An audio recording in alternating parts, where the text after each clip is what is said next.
Hi, welcome to the Lifestyle Show with me, Anthony Jordan.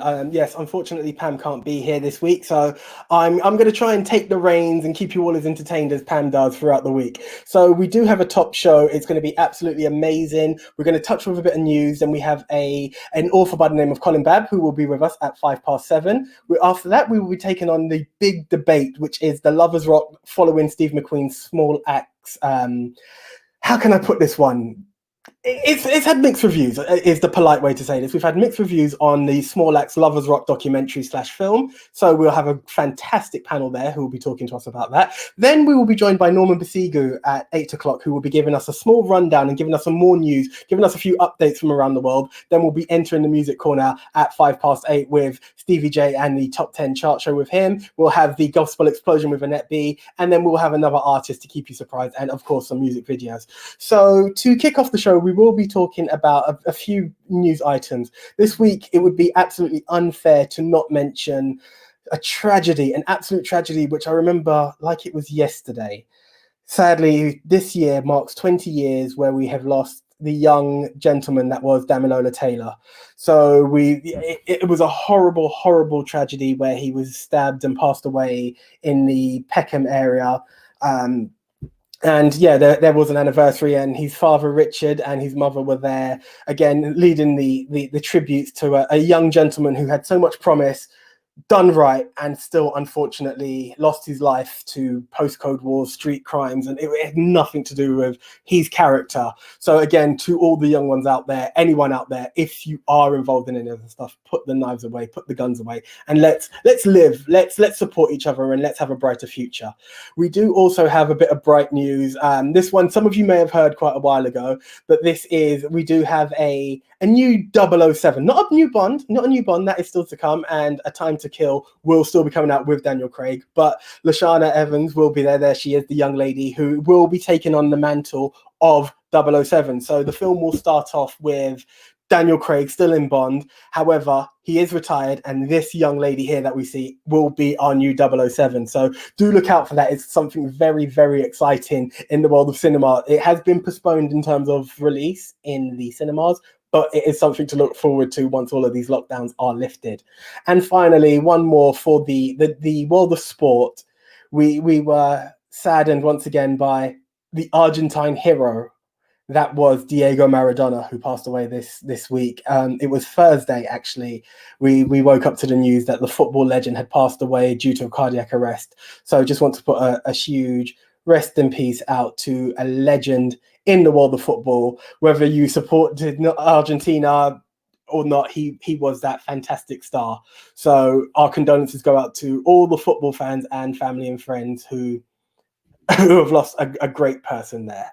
So that's the one. Okay, right. We are waiting for our first guest to turn up, but we'll just go on a short break, and hopefully we'll have Colin Babb at that point. I'll see you shortly.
right, ladies and gentlemen. Okay, right now, I did promise this gentleman will be coming in. He's a fantastic author. He's written many books, and a couple of years ago, he was a guest on the Lifestyle Show. So once again, it's a pleasure and an honor to welcome back Mr. Colin Babb.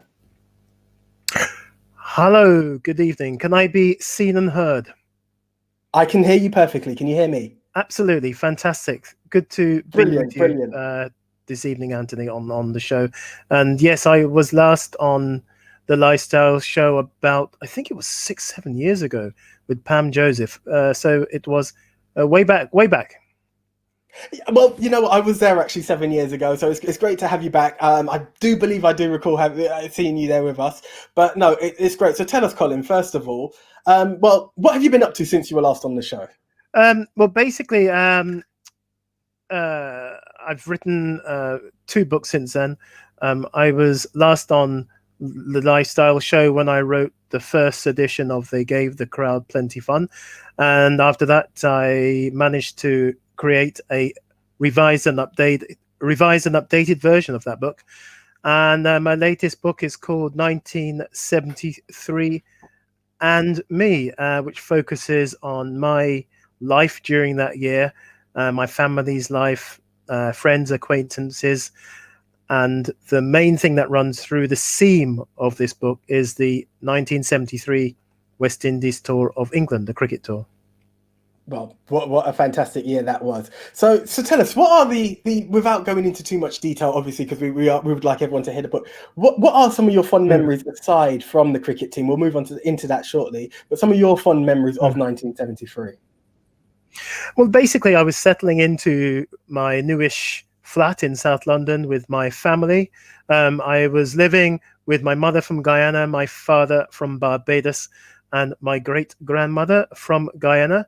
So, you know, ensconced in a family from the Caribbean, brought up in a Caribbean home in South London at the time, and also settling into not just my primary school, the neighborhood I was living in, and just coming to terms with growing up as a primary school boy, a black boy in Britain, and all the different challenges that presented, and making new friends and kind of making connections with my Caribbean heritage, not just by being at home and eating Caribbean food, listening to Caribbean music, and being surrounded by people talking about back home, what was going on back home, and you know, cricket was the connection that I made, which connected me with the Caribbean, because I hadn't been to the Caribbean until my first visit, I think, was towards the end of the 70s. And then after that, I started going regularly, and now I go every 2 years. So cricket was one of the main reasons I made that connection. And it wasn't just because I was a fan of the game, because I was really a football fan initially. Cricket came to knock football sideways a little bit, but also because many of the players were connected with the region that my parents came from. So players like Kanai and Khalid Charan, Guide Knees, Gary Sobers was from Barbados, but not just the players from Barbados and Guyana. I was brought up by listening to people tell stories of Ramadan and Valentine, the 3 W's, Weeks, Worrell and Walcott, and many other players, Basil Butcher. So these players were mentioned in near reverential terms tones when I was growing up. And so having listened to all these players being talked about in that way, when I was able to watch them on television, it was very important to me in 1973 when the West Indies came over that year. And it was the first tour that I can remember seeing the West Indies play on the fairly new colour television, which for anybody under the age of 30 doesn't understand the excitement of a colour television entering the home. You know, it was quite exciting. Not only that, it wasn't just about having a sense of the West Indian identity when I was growing up. I had a kind of a dual identity. So, you know, I'd eat curry and roti, which is typically a Guyanese dish or a Trinidadian dish. Any country in the Caribbean with a strong Indian presence is aware of that kind of food, particularly Guyana, Trinidad, and to a lesser extent Jamaica. But also I was going down the fish and chip shop on a Friday evening. So it was either fish and chips on a Friday, curry and roti at home, you know. So I was aware of this twofold identity that I was growing up in. And I guess, you know, being in contact with the West Indies team in terms of an emotional contact was just part of that. Brilliant, brilliant. So we've just had a guest there, Brenda Nash, who's just asked once again. Would you like me to say the name of the book, or would you like to answer her question? Yeah, I'll give you the full title. It's called, and I've got the press release right here. Here we go. 1973 and Me, the England v West Indies Test Series, and a memorable childhood year. And it's available on the usual online retailers. Slowly getting into bookshops, although because of the global situation, it's a bit difficult at the moment to tell people to go to bookshops. But the quickest and easiest way to get hold of this book is to contact me on my website, colinbabauthor.com, or through Twitter at Gave the Crowd, or Instagram, Colin Babb Author. So yeah, there's a bit of advertising slotted in there quite early into this chat. But that's what it's about. It's all about, and you know what? I think the excitement there, the fact that you have guests asking already for the name, it proves that it's bringing back fond memories or new discoveries for those to read and discover. Just to say, this book isn't just about cricket. Sorry, it's about growing up. It's about migration. I talk about my family's migration patterns to this country, Caribbean migration patterns. You know, it's mainly set in the decade of the 70s. 73 is the pinnacle year, but I talk about the events happened before and after my life, various other families. Also, there are people in the book who are not Caribbean talking about why that year was special. So even though the book has a Caribbean feel, I think it appeals to people who are non-Caribbean as well. I mean, I think that's the important thing for me to say.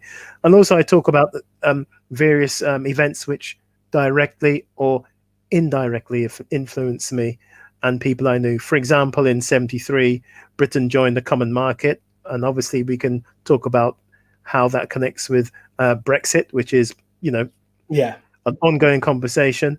Also, I talk about the television. Television was very important in the 70s for a lot of people, not just Caribbean families, because we only had 3 channels, BBC One, BBC Two, and ITV. So, you know, we're locked in to a culture of family collective watching. So everybody watched the same programs. Nobody had a mobile phone or a laptop on the go. We didn't have multiple channels and iPlayer and God knows what. So that was what drew me to cricket, because it was a family thing. Everybody watched it together if you couldn't go to the matches. And not just Test cricket, but other programs as well. So I talk about that culture of TV being more of a collective and national experience. Sure, fantastic. And that's really exciting. And it's true that it shows those family values. In terms of going back to 1973, which I understand the landmark side of it all, did you actually keep a journal of it during that time, or is this just fresh memories? How did you come about writing this exactly? Well, a lot of it was based on memories. I've got a fairly forensic memory of certain things that happened to me in the past. But not just about that. I spoke to lots of people. I interviewed lots of people for this book and got them to tell me about their stories. Friends and acquaintances and people who I didn't know at all who volunteered to get involved. And also friends of friends of friends of friends of friends. And also I deliberately sought out the opinions and the memories of cricketers who played in that Test series. Some of them were English, some of them were West Indian. For example, I spoke to Ron Headley, I spoke to Alvin Kallicharran, I spoke to Lance Gibbs, I spoke to Maurice Foster, Van Bernholder, West Indians who played in that 1973 series. And I also spoke with Keith Fletcher, Frank Hayes, and Dennis Amos, who are 3 English players who played in that series. Fantastic. I also had a great chat with Dickie Bird, the famous, one of the most famous umpires of all time, of course. And people who went to the matches, people who were there. I spoke to supporters, I spoke to journalists. So people who connected with the series, and also other people who are on the fringes of it. Brilliant. So again, now going back in time, having the opportunity to interview what I can only call heroes from this generation, the people that you grew up watching. What was it like to have that experience, to meet your childhood heroes and relive those moments with them? Well, it was quite interesting because I kind of connected with them in a journalistic way. My thoughts were, I just want to get them to share their stories and how I can weave these stories into my book. So I guess I was being quite selfish. I was just thinking about how I can make a connection with these people that I admired. Some of whom I hadn't watched as much as others. For example, I hadn't watched Ron Headley play for the West Indies as much as, say, for example, Alvin Kallicharran, because he only played 2 test matches. So my connection with them and my experience with each of these players is a little different. And some of them I spoke to on the phone, some on Skype, and some by going to their houses and spending hours with them.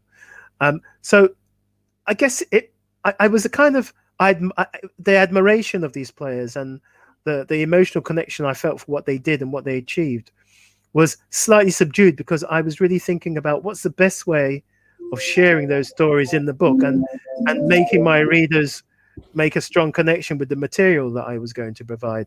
But I have to say, probably the best and the most enjoyable conversation I had was with Basil Butcher, who played for the West Indies in the 60s.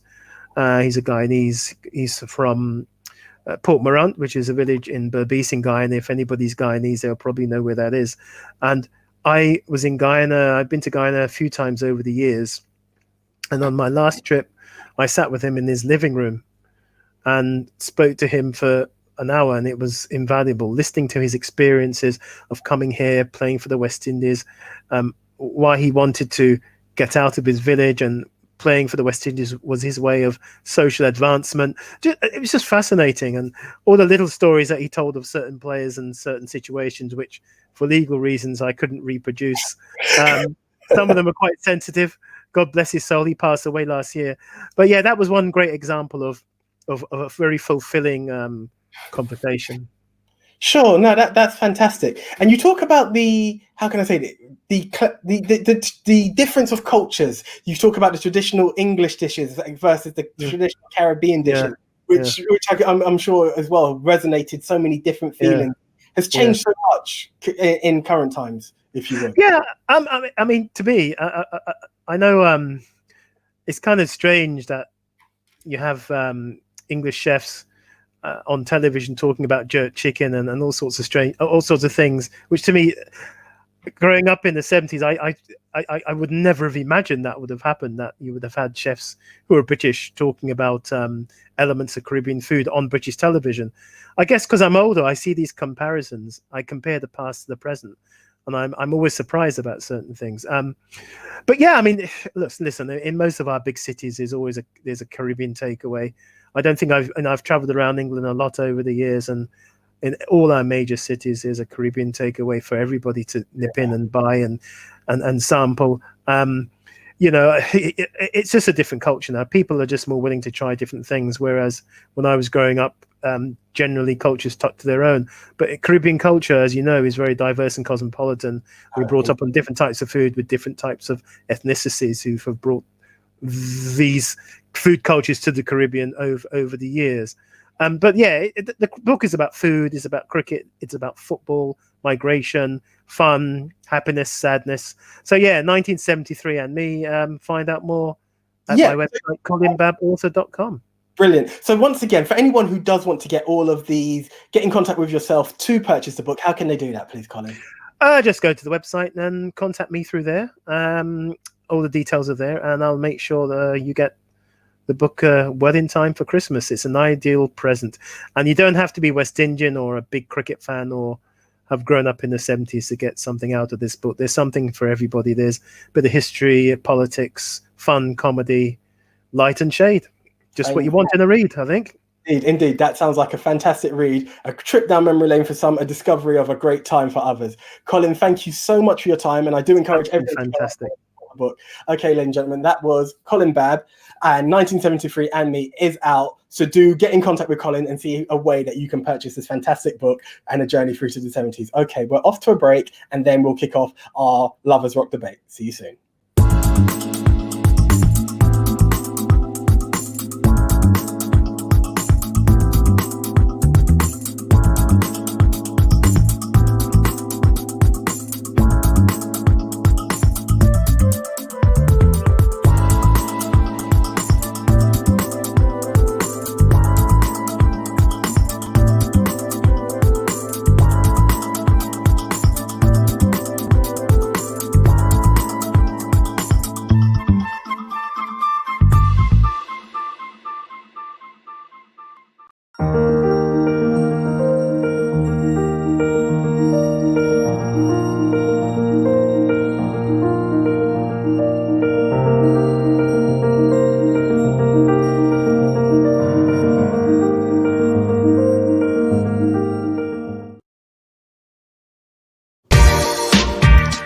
Lifestyle Health.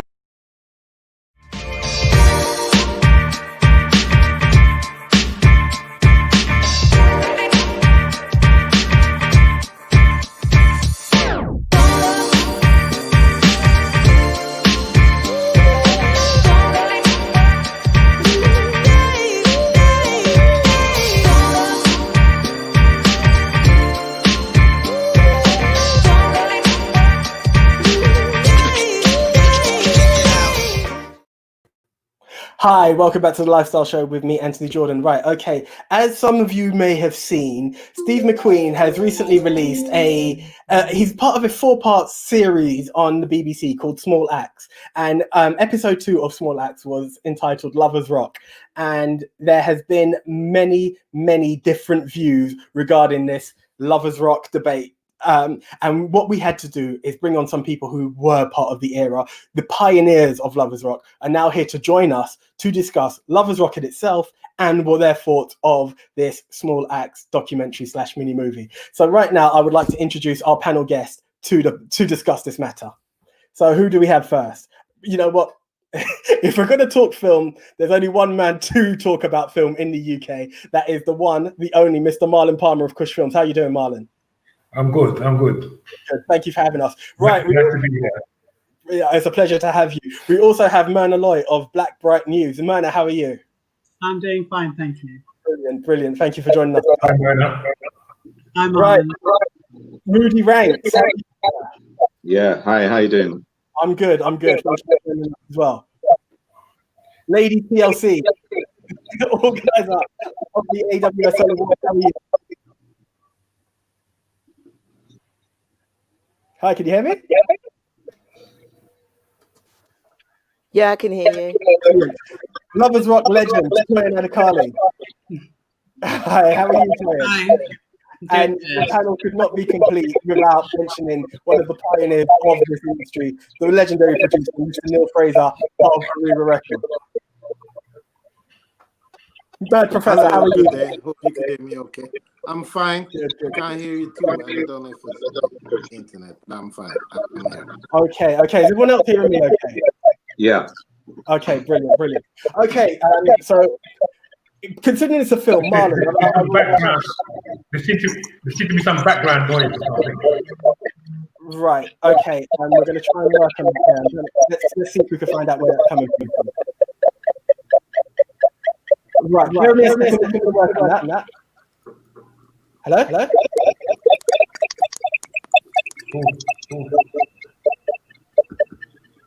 Right. Still going on. So bear with us. We're just trying to get this audio. Right. Has the echo gone? I can't hear it. Right. Okay. Can anyone else hear the echo? You can still hear it. Right. This is unfortunate. Right, okay, so Lady TLC, considering you can't hear it, what were your thoughts on the Lovers Rock film that had been produced by Mr. Steve McQueen? To be honest, I don't feel it was a true depiction of my generation that it was supposed to be portraying. I disagree with a lot of the content. I'm quite curious to find out what research he did. So for me, I didn't agree with the portrayal of Lovers Rock. Okay, right. Marlon, let's go over to you from film perspective. How was it for you? How was it for me? Well, as everyone knows, because really and truly, I think the whole world knows. The whole world knows, isn't it? That we weren't happy with the film, and also, just so many aspects of it. Basically, it's cool. I mean, I've written a long open letter which is on Facebook, which a lot of people have responded to, and it's just got so many issues with it. But the problem is as well, I don't think two things. People are not quite understanding that it's a fictional film, and it's not. Some people are comparing it to Menelik Shabazzi's film, documentary film, The Story of Lovers Rock, which is based on fact. It's a factual, documentary. This is a total reimagining of Steve McQueen's. He's basically, his showcase of our culture, the blues scene, the lovers rock scene, and it reimagined the whole thing and sort of mashed it all up, where you have, like a dub dance in a party, a dub dance in a party, in a blues dance. It's all messed up, and then you got lovers rock, you got dub, you got everything in there. So it's like a mashup. And so yeah, I think people need to realize that that it was fiction. The second point is the BBC and even Steve McQueen should have made it very clear, maybe at the start of the film or even at the end of the film, that it was based on fiction, so people clearly understood that. So there should have been some sort of a notice saying this was a fictional story. Yeah. It appears that the comments that have been coming through seem to agree with you all. What I'm going to do now is I'll bring in someone who made the scene special, who was part of the scene. Toyin, for yourself, how did you feel seeing that on screen, the representation of something that you helped made such a sensation back in the day? Some of it was a bit confusing, and I'm just going to repeat the echo of everybody else, and that wasn't the dance that I went to. Again, I would agree with Marlon. It was not a documentary, it was a movie. So the fiction, I don't have as much a problem with the fiction, but what happened with the merging of the dub, and you see, I was a sound system girl before I became a lovers rock artist. That's what a lot of people don't realize. And never, even in a sound clash, had I ever seen that depiction of dreads tearing off their clothes and prancing on the floor. There were some elements, in all fairness, that were fun and entertaining, but the love story wasn't there. The lovers rock wasn't enough of, and even down to the clothes. I didn't see the girls wearing the twin sets and the borderline skirts and the pleated skirts that we were wearing, and the story was not connecting. It wasn't a total disappointment, but there were parts that really did kind of disturb me, because there were people that are not aware of what that movement was like. And that's their first impression of what the Lovers Rock Foundation was. The other problem that I have is people thinking that it was a Jamaican thing, when it was neither Jamaican, Guyanese, Trinidadian, or West African. It was a Black British movement. So we have to take that into consideration as well. But yeah, it wasn't a great depiction of what really happened then. Yeah, no, most definitely. Thank you. So, Myrna, you've released a video which some would say has gone viral in response to this situation. Could you just tell us your feelings on it? For those who haven't seen the video, let us hear your sentiments towards this. I think that the thing with Lovers Rock is because it was like therapy. Most of us, we didn't get acceptance in our homes. We didn't get compliments in our homes. There wasn't much nurturance. So you would go to Lovers Rock dances, and it was there where you felt kind of accepted. And you, even though it was a stranger you was being intimate with, I think that stranger gave you a lot of what you were missing. From whether it's the intimacy, whether it's the validation, whether it's saying you're beautiful, you made an effort to go to the Lovers Rock dance, and you would feel all of those things were lacking in your home life. And I think that was it. And I also think that the title, if the title had said Nightlife in the 1960s or 70s, I don't think people would have had such a high expectation of it. But I think the fact it was titled Lovers Rock, it kind of raised expectations. Perfectly said. Now, I've purposely kept you to the end. Moody, we've briefly spoken, and you've been able to, and I'm not saying that you're the strong advocate for it. I want to set that out before I'm not throwing you under the bus. What were your views to this film that we had? In Myrna's statement, Toyin Adekale, and everybody else. For me, what I really was expecting, obviously, we didn't get. But one thing I have to say is that, as part of a legacy in our history, if you're going to be a director, a producer, whatever you're going to be doing with regarding to the title, Lovers Rock, you have to get it right. As said previously, there's a lot of people who weren't around in that era, and going forward, if it's portrayed in the incorrect way, that's the memory they're going to have of what we used to be like.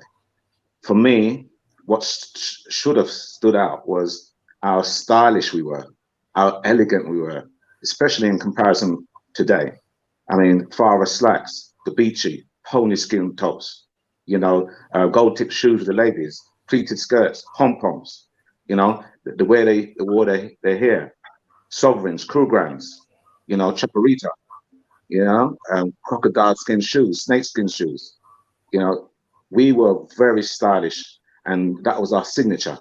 When you came to a party or a dance, apart from the music that stood out with artists like Sandra Cross, you know, Janet Kay, Carol Thompson, you know, we had a signature for ourselves. That was our identity. And being a DJ during those times said a lot, because I traveled up and down in the country. And one thing I could say, I don't know about anybody else, I could say that if we went to Leeds or Birmingham or Manchester, compared to the London, it was slightly different with the Lovers Rock music and what they added to it.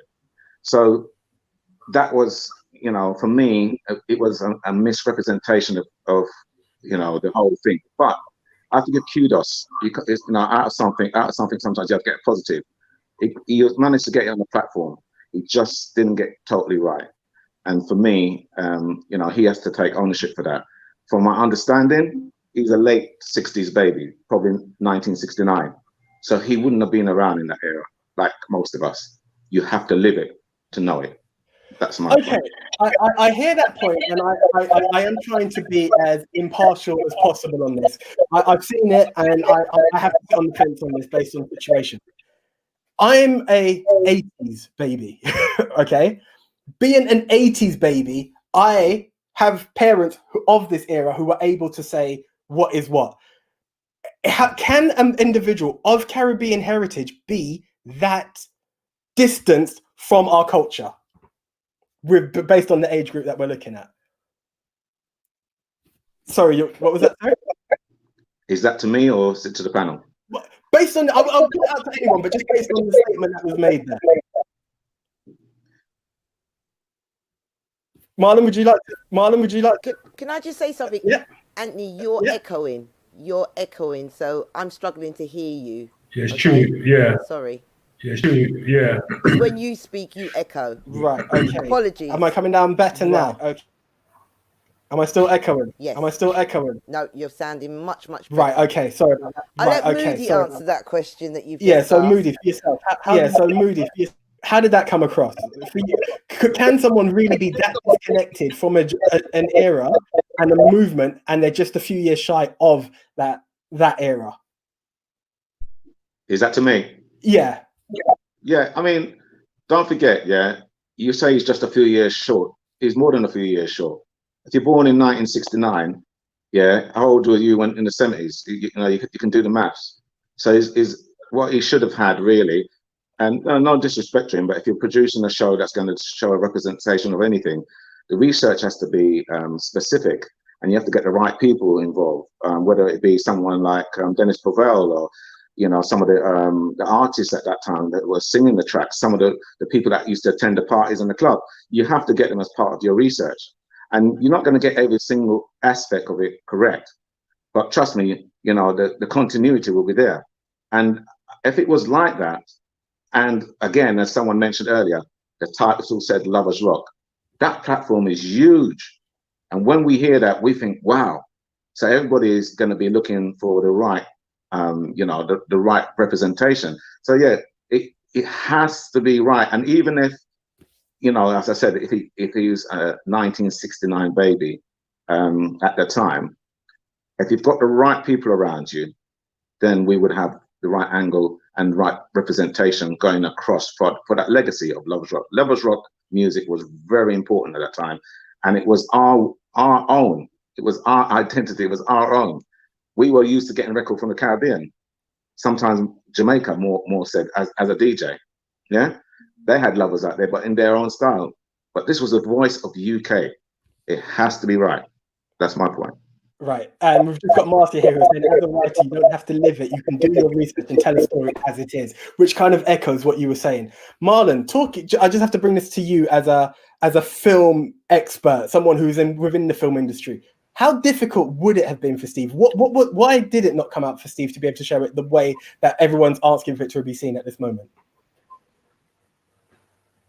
Well, I mean, you can't always please everyone because, I mean, I can tell you the very clear fact that even when Menelik Shabazz came with his film, The Story Loves Rock, people still complained. So let me tell you that because I did the marketing and the distribution for that film along with Menelik. So people even complained that film, and you can't always please everyone. Now, I'm not going to sort of, I'd only be guessing to say why it all went like that. But the understanding with the people should be is this is not one man and one man's film. There was a whole team of people behind the making of this film. And he did bring in people who were older than him and who had more experience and should have known the Lovers Rock scene. For instance, we have a good colleague of ours as well, a writer who everyone knows. Well, not everyone, but a lot of people in the arts and that kind of a world, writing. People know Courtier Newland. He was one of the main researchers on the film and working with Steve, as well as there was black executive producers. There was a female executive producer, and there may have been other black people on the team as well who were also. I mean, he's the guy that okays everything, and he's the guy at the end who's going to direct the film. But there were people who helped to mold the story and who basically did the research. So he basically maybe was just trusting them and followed them. He's clearly said in interviews that he didn't go to these dances. It was almost like a homage to his auntie who did go to the dances, and he can remember his auntie or his uncle leaving the back door open for his auntie to sneak back in at nighttime. So he clearly said that he didn't go to the dances. So the other people who were working there with him, they also let him down. But because people only hear the name Steve McQueen, everybody blames Steve McQueen. We're not blaming the rest of the team behind him, or we don't, we have done the research to find out who else was there. But and I say, hold on a minute. I swear to God that I hear it in the scene with Silly Games. I could clearly hear Dennis Bovell singing in the background, right? And then you saw him for a minute. So at some stage, he was on the set. Obviously, when you're filming, it's over a period of time, a course of time. So you're not going to be there for the whole film. But he was on stage at during a period of the making of the film. So you would have thought maybe Steve or some of the other people would have spoke to him as well. And who knows who else was there behind the scenes as well when the film was being made. And maybe they didn't help him how they should have helped him. It's just like maybe everyone was just getting paid, and that's what all they was worried about. And then also, again, when you're making a film for TV, there are lots of different criteria that you need to fill as well. What you need to, there's criteria that you need to film just for making a film. Obviously, trying to make it entertaining, trying to have some sort of a little story to it, trying to have some, the lead characters, and all these kind of things. So all these things kind of played a part in it turning out how it turned out. Also, there was a lot of people that didn't understand the story, or that it didn't really have a proper story, and the way he told it. That's because a lot of people don't really know Steve McQueen. A lot of people only heard of Steve McQueen the other day when he obviously made Mangrove, and now he's made Lovers Rock film. Many people probably still haven't seen 12 Years a Slave. But if they knew, Steve McQueen is before he was a filmmaker, he was very well known as what they call a fine artist. And he's in the art world, he's quite big, and he's a fine artist.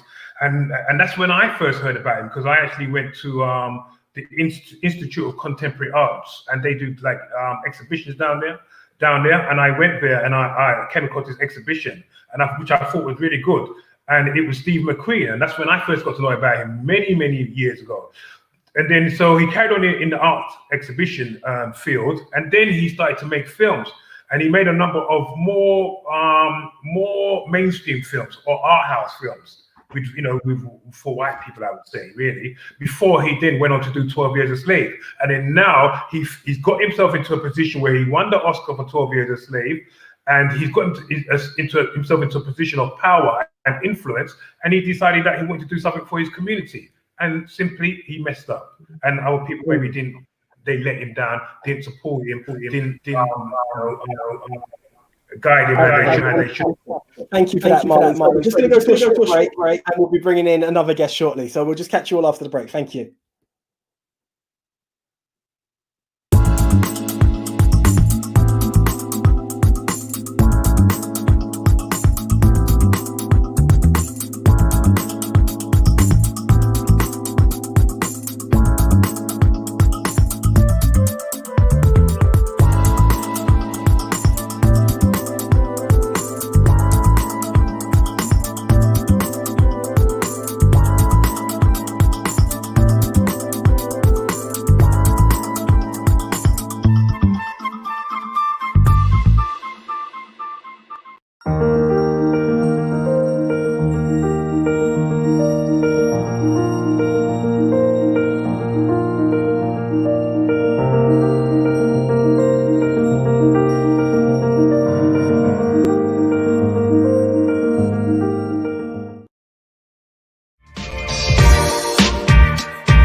I watched an interview with him as well, this Steve McQueen, and he said you started playing Lovers first and you done this after, and then it went Ragga after and all that, and it didn't go like that at all.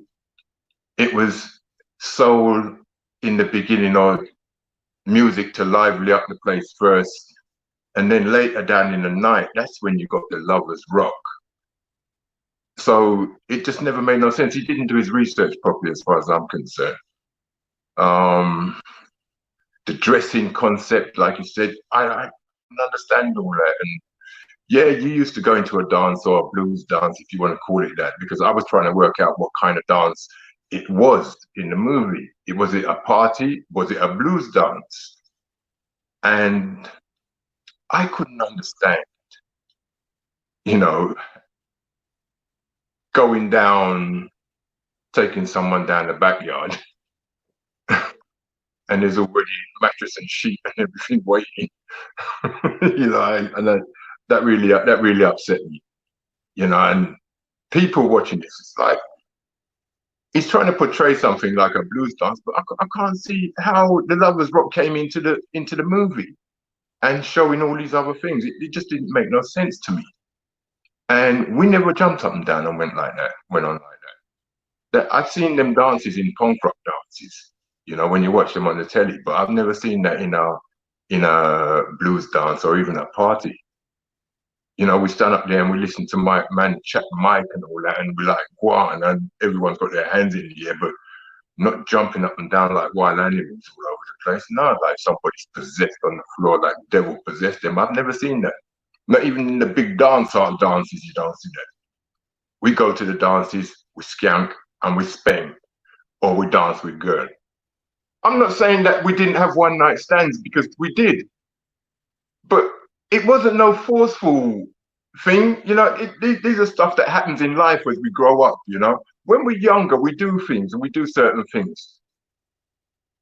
And we all done it as man and woman. We've all been through there. But we do not go on that rape tip. We don't do that. If a woman says no, it's no. We ain't gonna say, oh, you come on, but we ain't gonna drag her off somewhere. You know what I mean? And no, I've never experienced it, and I've never seen that. I've never seen any girl get dragged out at any dance. You know what I mean? And them kind of thing. Nah, man, he's got it all wrong. You know what? I could only speak for myself and what I've been through and what I lived through as a sound man, and as a youth growing up and raving. Whether somebody else has had a different experience and they've gone and told him that, and that's why he's put that in the scene, I don't know. But it really doesn't portray the majority of Lovers Rock dances. So I really can't see the concept of why that was put in there. Right, so that was Tyrone of the Diamond sound system, Diamonds Are a Girl's Best Friend, giving a bit of his feedback. We just had so many people in there. So right now, I'd like to bring back the panel to discuss this matter. First of all, I think we'll kick off with Myrna, because Myrna, you had a few statements there that you were mentioning regarding the dancing and the expectation and it all being a mishmash. Would you agree with what Tyrone was saying? Is there anything that you would contradict or like to highlight about the movement that was Lovers Rock? No, I agree. I think what happens is that somebody who's not in the Lovers Rock era has seen a couples dancing like that, and they've sexualized it. And the thing with Lovers Rock, it was sexual. It was more sensual than it was sexual. But it's like they've taken it out of context, and it's like you're supposed to, because that woman was dancing with that man, he saw it as an invitation that she wanted to sleep with him. But we would dance with men all night. It didn't have to lead to anything. And I think Black British men understood that. Maybe people from the Caribbean, that guy was portrayed as a Jamaican, maybe they might have seen it as a come on, that is what you want. And I think the fact that they had sexualized it and made it look like that was, and I think that was also the reason why they showed that lesbian scene, to justify a woman who's been treated bad by a man has now gone to a woman. Otherwise, it wouldn't make any sense. Right. Thank you very much. Thank you. Professor, thank you for joining us right now. As someone who was a pioneer to so many of the tracks that came out, what are your thoughts behind this film that we've seen? Well, it was totally without a storyline. It had no relevance to anything that existed in the late 70s or in the 80s. You know, they should have really they should have done some research and talked to people who were around at that time. But there's the next disturbing thing. They only use certain songs that belong and that's owned by certain people. So it's like the whole thing was like a financial nod back to the slave masters, because they're the ones who own the copyright and own those songs that were being played, which is most disturbing, because the real songs that matters, things like With You Boy and you know, some of Louisa Marks songs, they were not there. They played silly games, three times for why? It's crazy. You don't do that sort of thing, you know. The whole thing was a mess, and to even depict us as going into rape, nobody never raped girls, you know, at a dance. I mean, it's ridiculous. You don't. And as to lesbians, yeah. I mean, if anybody was gay or anything like, you know what, you wouldn't see it. Certain things they would keep to themselves. But you know, those things, as far as I know, never existed. So I felt embarrassed, and I also thought, because I travel a lot, and my company, we deal with a lot of people around the world. If they think that's how we were behaving, then it's totally misrepresented. Absolutely. Horribly misrepresented. Right. Sorry, Professor. I'm just going to have to bring in Jules, who's been waiting patiently as well on the sidelines. Jules, can we just get your feedback on this situation? What was your sentiments towards all of this? Wow. Good evening, Anthony. Good evening, panel. Lovely to see you all. I think my thoughts have been aired by other members of the panel. I agree, and with the guest that you had, Tyrone, the recorded message from him. I think, Anthony, my thing was, I was so excited. This program got a lot of it got a lot of hype. So it was like, oh my God, black people are going to be on the telly at prime time on BBC, no adverts. Come quick, come quick. If you know how I promoted Lovers Rock in all my WhatsApp groups, I told everybody to watch it, to make sure you tune in 9 o'clock. I was texting everybody 5 minutes before, make sure that you're there. And then I was so embarrassed that I'd wasted their time. I personally was so excited. I was looking forward to going on a sort of revival trip. You know, like when, like for our age group, when they have school reunions and they invite all the schools back and they play the music from that genre, from that era. That's what I was expecting. I've never heard of McQueen before until he done 12 Years a Slave. I thought, okay. And then I watched the first of the Small Axe series, which was Mangrove. And I thought that was a brilliant documentary of an event that, you know, happened in our time. So, you know, I had all great expectations for the next show in his, I think he's doing 5 shows. Even the name, the Small Axe name, I kind of had this sense of, yeah, this is us, a few thing. And it so wasn't.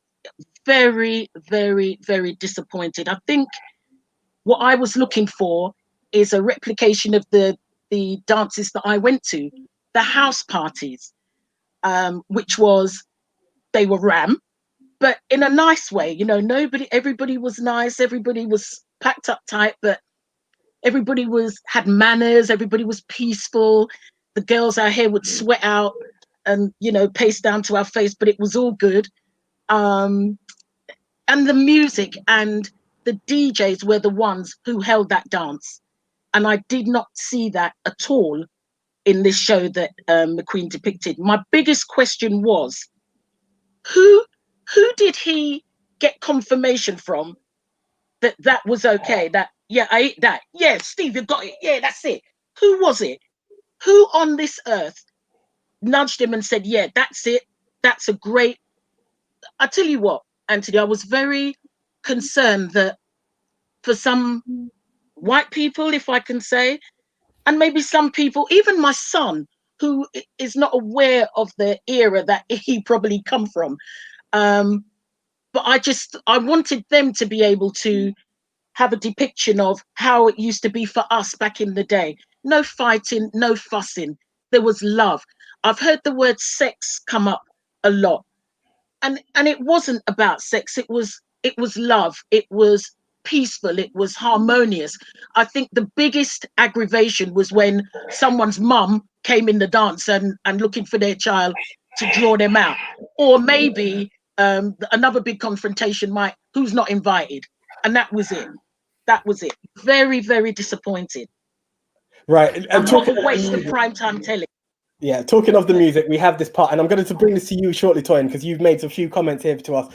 Kung Fu Fighting, played, just completely threw Lillian off, and just, everyone was in their poses, which I thought was a bit odd. I wasn't there, so I couldn't confirm it. But going back to what you were talking about, Toyin, regarding the culture and that representation, would you like to just touch a bit more on that for you, where you've mentioned so many great artists here, but it being Black British as opposed to being an international import, if you would. Black British movement. The Caribbean had their reggae thing. What was happening here in the UK was different to what was happening in the Caribbean. I think the strongest blend of the Caribbean and the British music actually came from Mad Professor. His Lovers Rock was a lot more harder and more dense, but it was a Black British thing. And also, bearing in mind, I'm Black and I'm British. I'm not from the Caribbean. I'm in Lovers Rock. Jean Addy Bambo is not Caribbean. Sylvia Teller is not Caribbean. So this was a Black British thing that we were very much a part of. And the misrepresentation hurt us because, as Jules rightly said, my daughter is born out of Lovers Rock, and she would like to see, what was it like for you guys, Mum? And she didn't see that. A Caucasian friend of mine really hurt me, not intentionally. She's like, oh my God, I didn't know it was so bad for you guys. Weren't you scared going to those parties? Oh my God. This is what we are upset about. That's what people don't realize. It's not just, oh, you know, Black people take things too hard, you know, it's just a movie, you know, it's fiction. But no, it's the depiction under that title, under that banner. Like everyone has said, rightfully so, it could be a mishmash of a party back in the day. But I'll say one other thing in Stevie's defense, or not even a defense, possible excuse. As a writer myself, when you're writing a story, you have a picture in your head, and it doesn't always flow through to the pen because you see the characters, you see what you're trying to portray, but your pen may miss out something. So I wonder sometimes if when he was writing what he was trying to portray, that he missed out elements, and how many points of references. Because as a writer, I don't want one cross-check. I want 5. I want 5 other sources, reliable sources to say, can you relate? Can you relate? Can you see the picture? Can you see the story I'm trying to tell? Because, you know, we can all look at one scene and have 3 different perceptions of that one scene. So I want more than one. And I'm really curious. I can't wait to hear from Dennis if they even used him as a source. There was 10 minutes. I actually counted it, 10 minutes of silly games, which was a very critical point of having a story injected or a continuum. There wasn't. The story didn't, something started, but the story didn't get a middle or even an end. Really unfortunate. Yeah, and again, just going back to what you're saying, we had Ms. I Good there just talking about the representation that it had. You know, that's the scary thing about this. Going back, I'm going to have to bring this one to Lady TLC and Moody, being the DJs of, you know, playing music and out there. Now, as much as we're saying it wasn't representative of us, and, you know, Professor brought up we had the ladies kissing. Again, that was in a room, so we can excuse that. And I'm not saying certain things, but are there, I mean, as much as we don't want to highlight negativity, is there anything that you would like to say that, how representative was it for you as a DJ, seeing what you're seeing there on TV compared to what you guys saw while being DJs? Should I go first, Moody? Should I go first? It's all yours. Well, I'm sorry. I know Moody said that Steve was a late 60s baby. I was a mid 60s baby. So, you know, what was depicted there, I remember, you know, being the young lady, the main character of the story. I was one of those. Yes, I climbed through the window and come back home before church. I remember that. But for me, the music didn't depict, and all the actions and the movements that were taking place as a DJ wasn't what happened. I mean, I could name many a sound, including Jemmy Magic, playing some wicked lovers rock in Stamford Hill in a dance. But, you know, it didn't truly depict what was going on. And the fact that lovers rock is so vast across the UK, you know, I didn't hear nothing from Revelation. I didn't even hear nothing from toying with one of the #1 hits, G Baby, you know, not because she's on the panel, but it's just that it's important that, can you all hear me? I'm not sure. Yeah, can hear you perfectly. Yeah. It's important that there was a complete contrast. I mean, silly games being played in the kitchen with 4 women cooking, okay? I mean, there's lots of things. My kids were 80s babies, and unfortunately, what they saw on TV last Sunday did not depict the life that I had. I mean, Marlon, you and I know, you know, from our raving days, that wasn't a true essence of what a dance or a party, a birthday party at that, would entail. I'm sure Moody can add on to that now. It's all echoing at the moment. Can you hear me? Yes. Okay. Thanks for that, really, because if you didn't know or you didn't know, so I am part of Jemmy Magic, and during that time, we were up there playing in all the parties, all the clubs, all the shubbins, everywhere across the UK you could think of. And yeah, you know, if you looked at it from a mic man or selector's point of view, we were probably looking out onto the crowds and seeing exactly what was happening at that particular era. I mean, for me, the things that probably would have stood out would be the odd argument between somebody trying to dance with somebody else's woman. You know, in the rare occasion, because we were, you know, really dressed to the nines with our gold and and crew grounds and that, somebody might come in there and try, you know, that they want to be light fingered by trying to, you know, commit some kind of robbery at the time. But you know, these were the things, they weren't highlight, you know, every single function that we went to. What was highlighted for me was, as was said earlier, the tracks that we were playing, which would feature the prominent Lovers Rock artists such as like Janet Kay, Rock the Rhythm, Silly Games, you know, Carol Thompson, Hopelessly in Love, I'm So Sorry, G Down the Bumper later on, Paradise, you know, the Peter Honey Girls, you know, the list is endless. Caught You in a Lie, that was a sing-along. It wasn't just Silly Games, you know. So, you know, going back to, you know, what he was asking before, for me, there wasn't evidence surrounding things that I saw portrayed in that episode. And, you know, I'm not throwing Steve under a bus.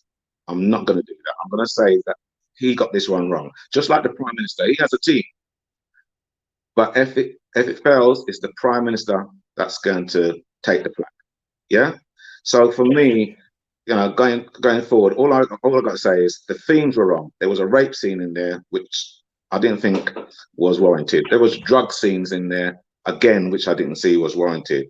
You know, and there was even, as they were dancing, you saw a young gentleman or a gentleman groping someone's rear.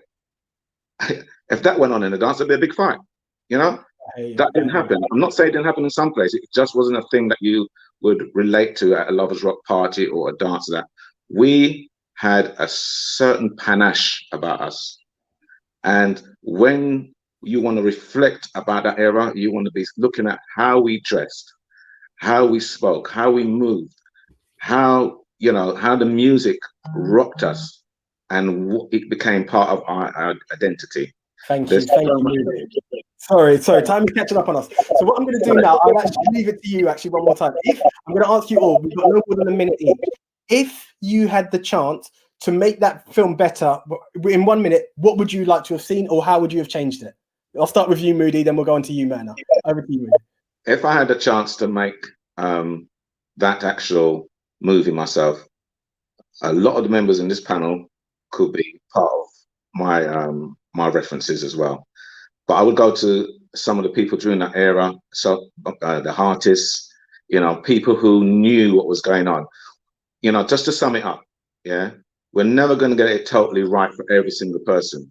But what we will do is have a good narrative and a consistency that, you know, when people decided to watch that series, they were going, yeah, you got it. That's me. Perfect. Thank you very much, Moody. Thank you very much for that. Really appreciate it. Myrna, over to you. Focus on how the relationships, when you went to a dance, it was like strangers falling in love. It was like strangers with lovers. And I would focus on the fact that that relationship, from the moment that you met somebody and you connected and you were entwined, and the whole kind of thing that led you into having children, having into relationships. It wasn't a one night thing. It sometimes was a lifetime thing.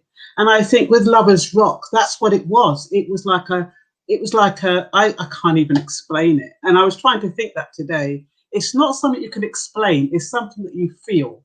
And I don't know how you can actually enact a feeling, but Lovers Rock was a feeling, and only people who went there, was a part of it, knows how it feels. So thank you, Myrna. No, that was really appreciated. Marlon, the film man himself, what would you say? How would you change it? Yeah, you keep calling me the film man, but you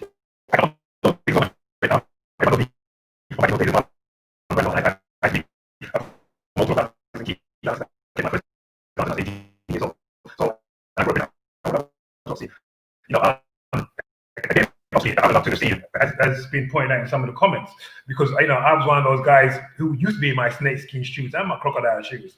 So, and you know, we didn't see none of that style, that exuberance, none of that kind of that you know, expressing ourselves as Black people. And you know, that's what I would have liked to have seen, and obviously a coherent story. again, I think a lot of people don't realize the importance of 9 p.m. on the BBC. That was a prime time slot. We haven't seen that before. You think how many times you've seen a black program on at 9 p.m.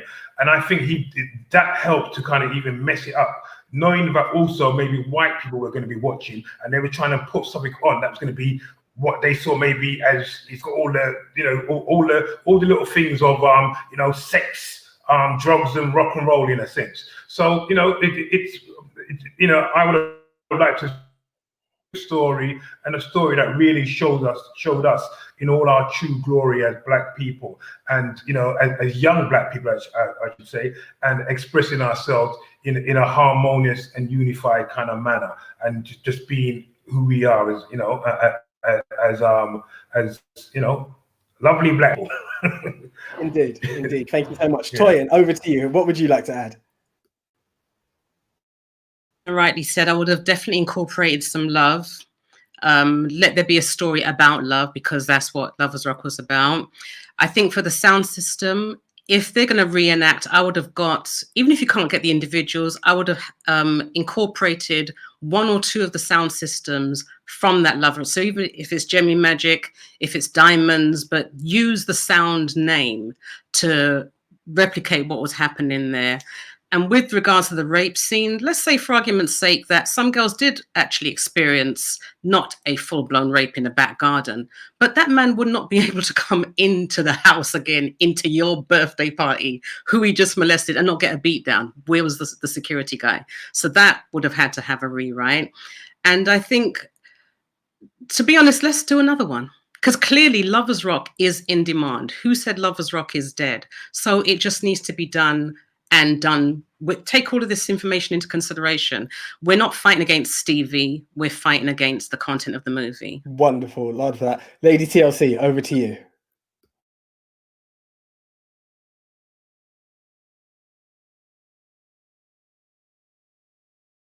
Lady TLC, sorry, you're muted. You're muted. Thank you. I would like to have seen real people, real names of artists, you know. The storyline needs to connect. There needs to be a real story about the Lovers Rock scene. And for me, it was disjointed. And if it was to be done again, I would really like to see it done with real people. Perfect, thank you very much. And Jules, over to you. Perfect, thank you very much. And Jules, over to you. I won't take up much more of your time, but just, you know, like they've said before, real people with real accents. Was there really a need for all those fake accents? And show us for the royalty that we were. We may not have had a lot of money in our pocket, but we dressed like we had a lot of money in our pocket. So let's see some of the love and a storyline. And like it's been said before, you need to liaise with the DJs who were around at that time. Perfect. Thank you so much, Jules.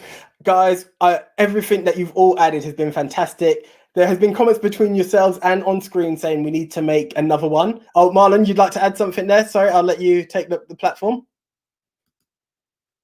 Well, we're hoping that Steve McQueen is going to redeem himself tonight with the story about one of the first black police officers, Leroy Logan, in Red, White and Blue. So tonight on BBC One, hopefully he redeems himself and we all kind of feel a bit proud again. Perfect, perfect. Couldn't agree more. Could not agree more. Thank you so much, guys. So I think what I've really seen more than anything else, if I'm not mistaken, guys, is there seems to be a call for a collaboration here and the remake of a Lovers Rock story. And I believe it would be great to have you all on board. And Moody, literally 10 seconds because we've got to go to a break.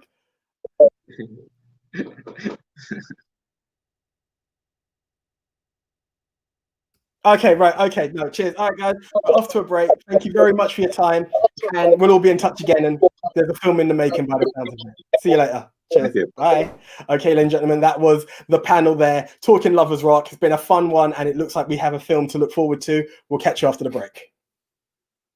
Well, I grew up in the Lovers Rock era, and Lovers Rock was really what we done in our childhood. We all came out. We had our own sound system. I remember borrowing my brother's crate of music, and it was all Lovers Rock, you know. And when we played out, we'd play from like midnight till 3, 4 in the morning, just lovers, just dancing. You know, it was intimate because you dance, and you could dance with anyone. You know, you dance with one lady, and then you dance with another. You know, and then the food as well. You know, it was all around family. So you'd have the curry goat, and you'd have the patties. You know, and you'd have the red stripe. And you have the lovers, man, and it was just a great time for us. You know, that was how we grew up. That's how we really socialized when we were young. As school kids, we had our own sound system, and that's what we played. You know, we played our favorite tunes. So we played Gene Adibambo, Louisa Marks, Sandra Cross, Investigators. You know, all these people who they were like family to us because we know them. Some of them are family, but the music just signified our sort of Black South London life at the time. I would pick out Investigators, Baby I'm Yours, sung by Lorenzo Hall, his family. It signified our life at the time, and it was the song that everybody wants to sing along to. And of course, Gene Adibambo, Paradise. Wow, what a beautiful song. And I think Caught You in the Lie by Louisa Marks must have been the all-time favourite. I remember being in a dance hall and we played that track for 1 hour straight. We pulled it up and pulled it up and pulled it up, and we just danced all night to it. So yeah, there's probably my top 3.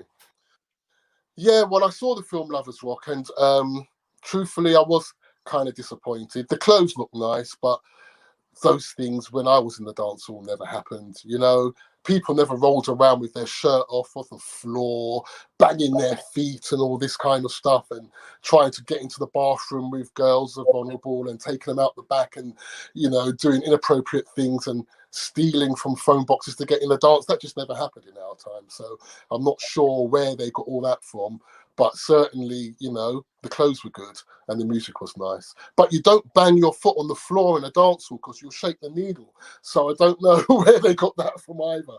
But there you go. It's just film, isn't it?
Right, welcome back to the Lifestyle Show with me, Anthony Jordan. And again, thank you very much to Andrew Gelly of Lord Gelly Sound there, who gave us a fantastic addition to all that there was to do in the world of Lovers Rock. Right now, I'm going to introduce the lifestyle correspondent, the man who has delivered such fantastic news. It's always a pleasure to have him on the show, Mr. Norman Basigu.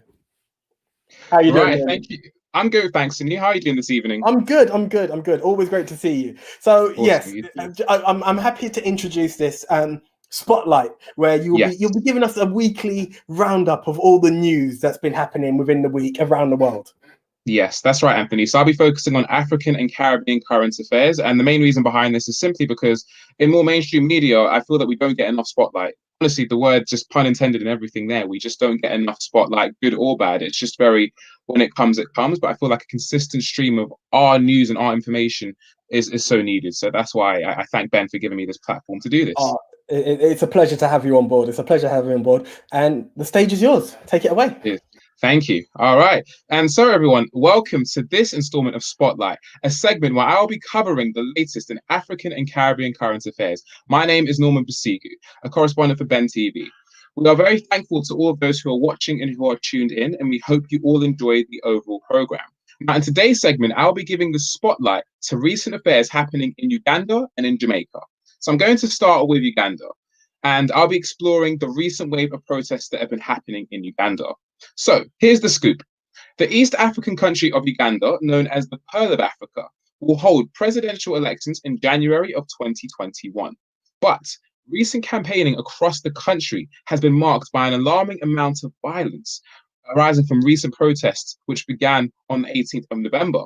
This occurred when singer turned politician Bobi Wine, who is the opposition leader and presidential hopeful, was arrested shortly before a rally. People protested in anger towards his arrest, which they have deemed as unjust. Now, it's reported that over 30 people have died across the country during the protests, and at least 350 people have been arrested, according to the police. Now, Ugandan police and soldiers used live bullets, water cannons, and tear gas to disperse the protests. And this was seen through images and videos widely shared online by social media. Now, on the 20th of November, Bobi Wine was released from jail on bail, but charged with breaking the country's coronavirus restrictions due to mass rallies. Bobi Wine's case will resume in court in December. But now, having the group in mind, let's take a step back here. Just who exactly is Bobi Wine? Well, Bobi Wine is hoping to unseat Uganda's longtime leader, Yoweri Museveni. Mr. Museveni, who is 76 years old, is seeking a 6th term in office to continue his presidential rule with the National Resistance Movement political party. He has been in office for 34 years. Now, Bobi Wine broke into formal politics in 2017 when he won a seat in Uganda's National Assembly and has since been badly assaulted and detained many times. Human Rights Watch has said that Bobi Wine's recent arrest shows Ugandan authorities are using COVID-19 as an excuse to clamp down on the opposition ahead of January's election. Now, with that context in mind, just what exactly happened at the protests? So, to paint a picture of the scene, the streets of Uganda's capital, Kampala, were marked with tyres and blockades. Soldiers fanned out across the city with armoured vehicles a day after Bobi Wine's arrest. Now, spontaneous protests erupted in Kampala and several other major towns. It's argued that arresting Bobi Wine on grounds of violating anti-coronavirus measures is simply unfair, as Museveni and his supporters have been holding mass rallies, so we're seeing an instance of double standards here in some ways. Some deem this to be more widely about repression of the opposition. But there's two sides to every story. So what is the perspective of the authorities who are doing the arresting? Well, Uganda government spokesperson Don Wanyama told the BBC's Focus on Africa programme that the police were responding to a security breach in the capital of Kampala. Military spokesperson also told Reuters that this is a warlike situation, so the army has to be deployed. And Uganda's security minister, Eli Tumwine, in a media briefing, said police have a right to shoot you and kill you if you reach a certain level of violence. So, well, there we hear their justifications on their side. So, what is the significance of Bobi Wine in this new sort of wind of change we're seeing across Africa? Well, Bobi Wine is known by supporters as the ghetto president. Bobi Wine is one of the new generation of politicians across Africa who are challenging long-time leaders, hoping to harness deep dissatisfaction among younger, more educated and often urban voters. And we're seeing clear parallels here to Nigeria with the recent End SARS movement, which I did actually cover very recently with Ben TV. And Bobi Wine previously did say that this election is no election as usual. This is a revolutionary election, and there is some serious truth to that. Now, lastly on this point, before moving on to the next story, what is the historical state of play with Uganda in the socio-political context? Well, Uganda, interestingly, has never witnessed a peaceful transfer of power since independence in 1962. Now, Dr. Kizza Besigye has been Museveni's long-time main political opposition leader. He contested for presidency 4 times and was unsuccessful. And he has previously expressed that elections have been rigged. And so, folks, there we have it, Uganda and recent affairs happening there. And moving swiftly on to the next story of Jamaica, focusing on the recent tropical storms and flooding throughout Jamaica.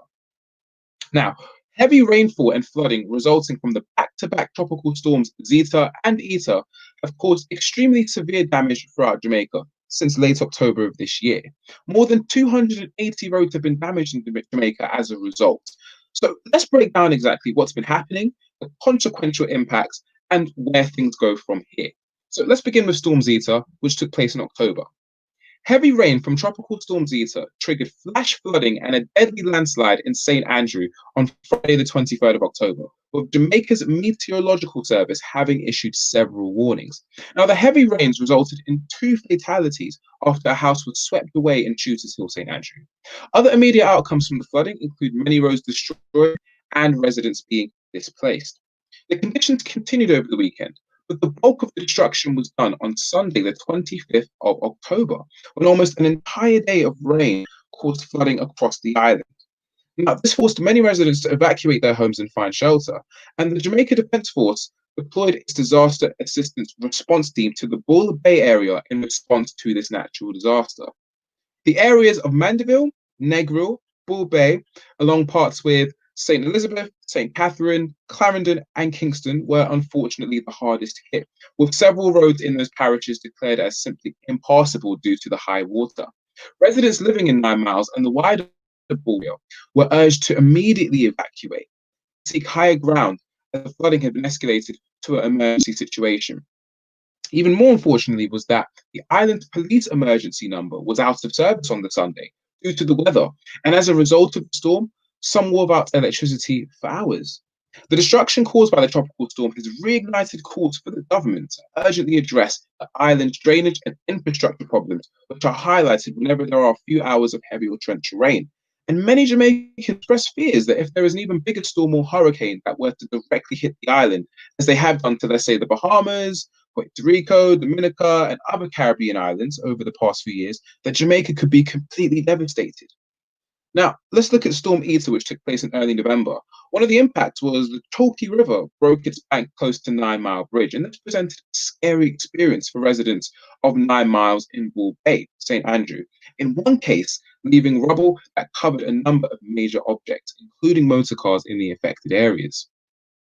These issues resulted in a number of community members having to seek shelter in publicly run facilities.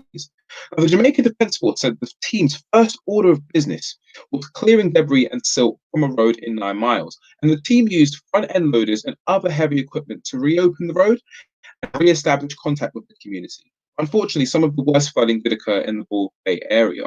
So now, most importantly, I think it's really important that we touch this. What happens next? The flooding has happened, but where do we go from here and what's likely to happen? Well, in a statement from the 10th of November, the Prime Minister, Andrew Holness, has said that he has instructed the National Works Agency to ensure that all of the necessary technical work is done to get this issue resolved. And that's what we need to see. With the damage to the roads now skyrocketing to more than approximately 1.65 billion, the government can now be asked to find an estimated 5.7 billion to carry out the necessary rehabilitation works in wake of storm force winds from Hurricane Eta. Now, the Disaster Assistance Response Team will be working with the National Works Agency and the Office of Disaster Preparedness to assist residents hard hit by the flooding. And lastly, additional heavy-duty equipment is being used to desilt Chalky River, which was a source of flooding in St. Andrew and arguably the epicenter of the catastrophe. And that, folks, wraps up this segment of Spotlight, which focuses on African and Caribbean current affairs. Thank you very much for tuning in for this installment, where I've covered what's happening in Uganda and Jamaica. Tune in soon and you'll be able to hear more current affairs of what's happening. And again, stay tuned. Thanks to Ben, and to all of those watching, stay safe and stay blessed until the next time.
Hi, welcome back to the Entertainment Corner. This is more my side. You kind of saw my face a bit more on that one, didn't you? But you know what? It's time to bring in the man himself. I'm gonna nick his line before he comes in. Wow, wow, wow! It's time for the one, the only, Mr. Stevie J. How you doing, sir? How you doing? You're muted, Stevie. All right, there we are. Yeah, I've got you now. Oh, we're unmuted. Here I am, here again, live. Perfect.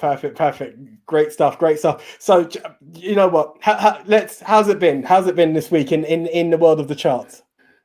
In the world of the charts, it's been fantastic. We've had 3 people leave the chart show this week and 3 people entered. The good thing about it, we've had our second Christmas song come through. You know what I mean? We are really starting to motor when it comes down to the chart show.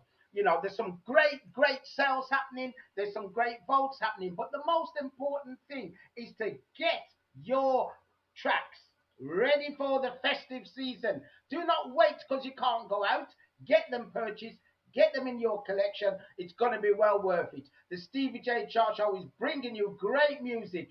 52 weeks of the year. What a chart show. We're going up and up and up. What do you think, Anthony? I'm excited. I am excited. I can't wait. And you know what? I like that we've got movers and shakers. It shows that everyone's in tune with the Stevie J Chart Show, and that's what it's all about. So, Stevie, over to you. Would you like to introduce this week's chart?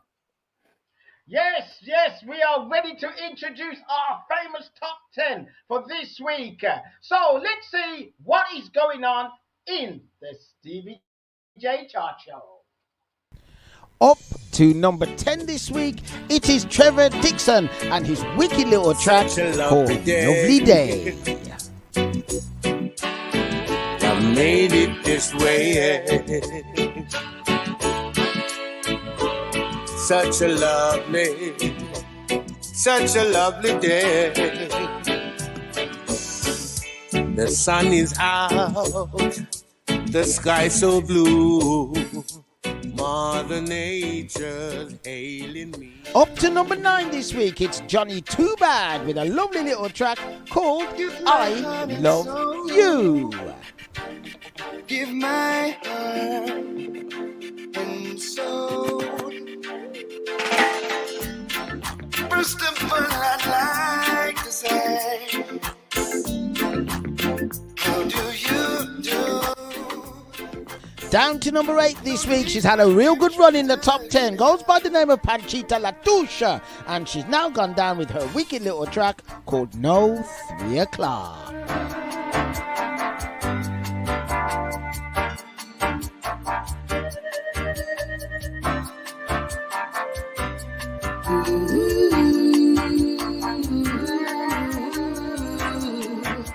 Can't stop crying.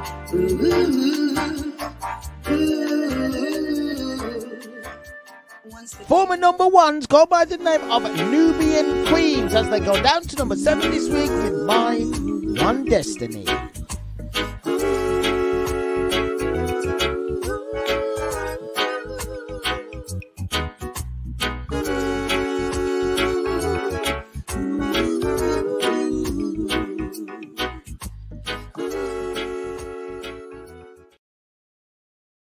Up to number 6 this week. Wow, I tell you something. Goes by the name of Danny Myers with a sweet little soul track called Summer Love. Got me feeling so. You got me feeling so.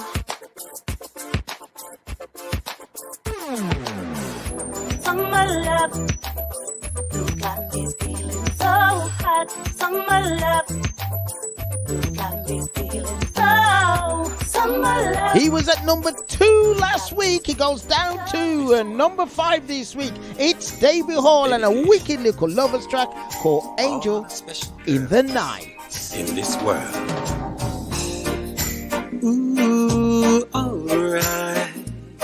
You're my angel in the night. Ooh, alright. And I want to hold you tight. Wow, she goes up to number 4 this week. A sweet little R&B goes by the name of Charmaine X, and she seems to have found it with her track called The Key.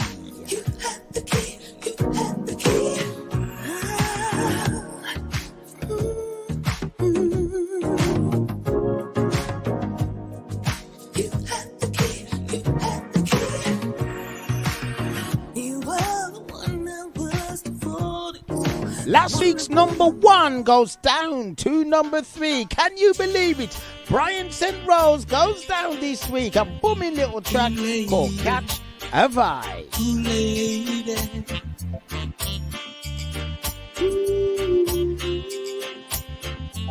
Ooh, lady. Ooh, lady. I saw you cross the room, girl, and I'm really liking your style.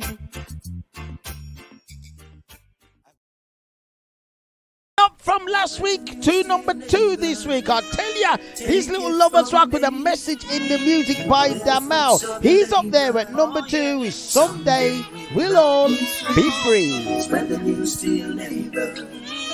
Take it from me. We'll bear the fruits of our labor. Someday, some way. On to the world as it spins around. And here we go. This week's number 1. Wow, wow, wow. Can you believe it? He's actually there. It's a sweet lovers rock by the artist, Mr. Diamond, and Love You for Life. What can I say? What can I say? Wow, wow, wow. Hey, Mr. Diamond here. Currently, you're number 1 in the Stevie J chart show, and that's all because of you. It's all because of you guys that took the time to purchase and vote for my song on the chart. So now, I'm number 1. I also want to thank Stevie J for the platform and for the recognition of my song Love You for Life to be the number 1 song on the chart for this week. Once again, I want to thank you for your purchase and vote. I do appreciate your love and your support. Thank you. Blessings, Mr. Diamond.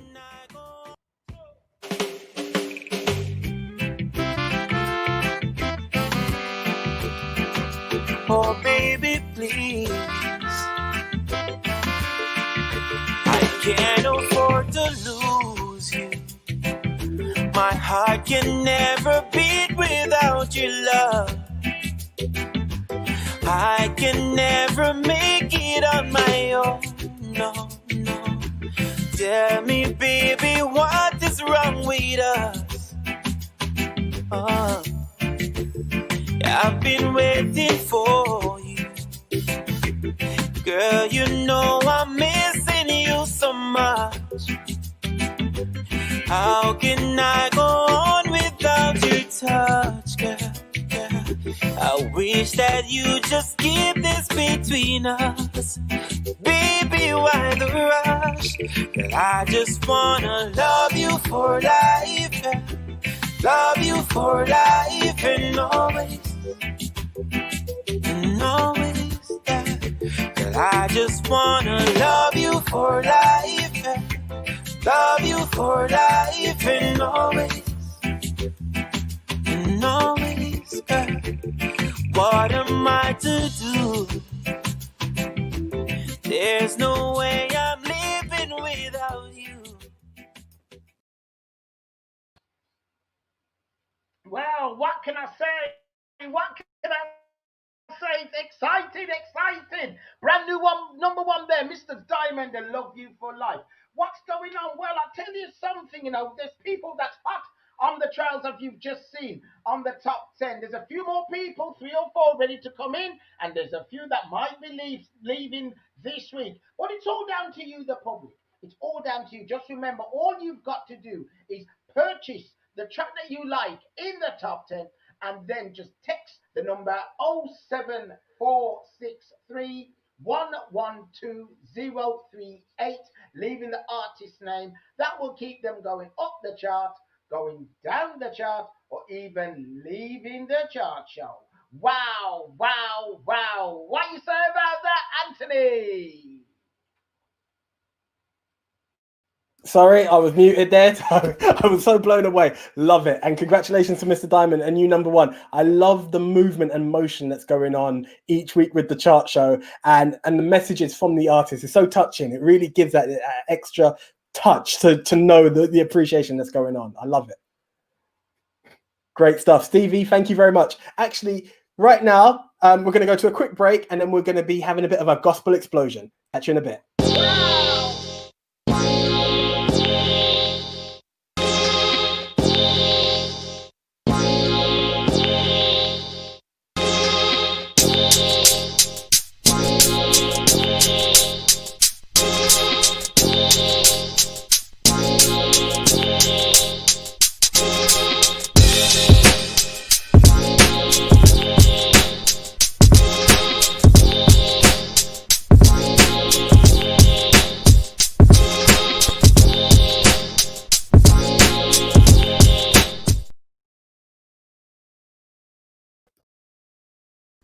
Okay, right. That was the a small break there, and it is the last Sunday of the month. That means one thing and one thing only. It's time to introduce the one and only Miss Annette B. How are you doing, Annette?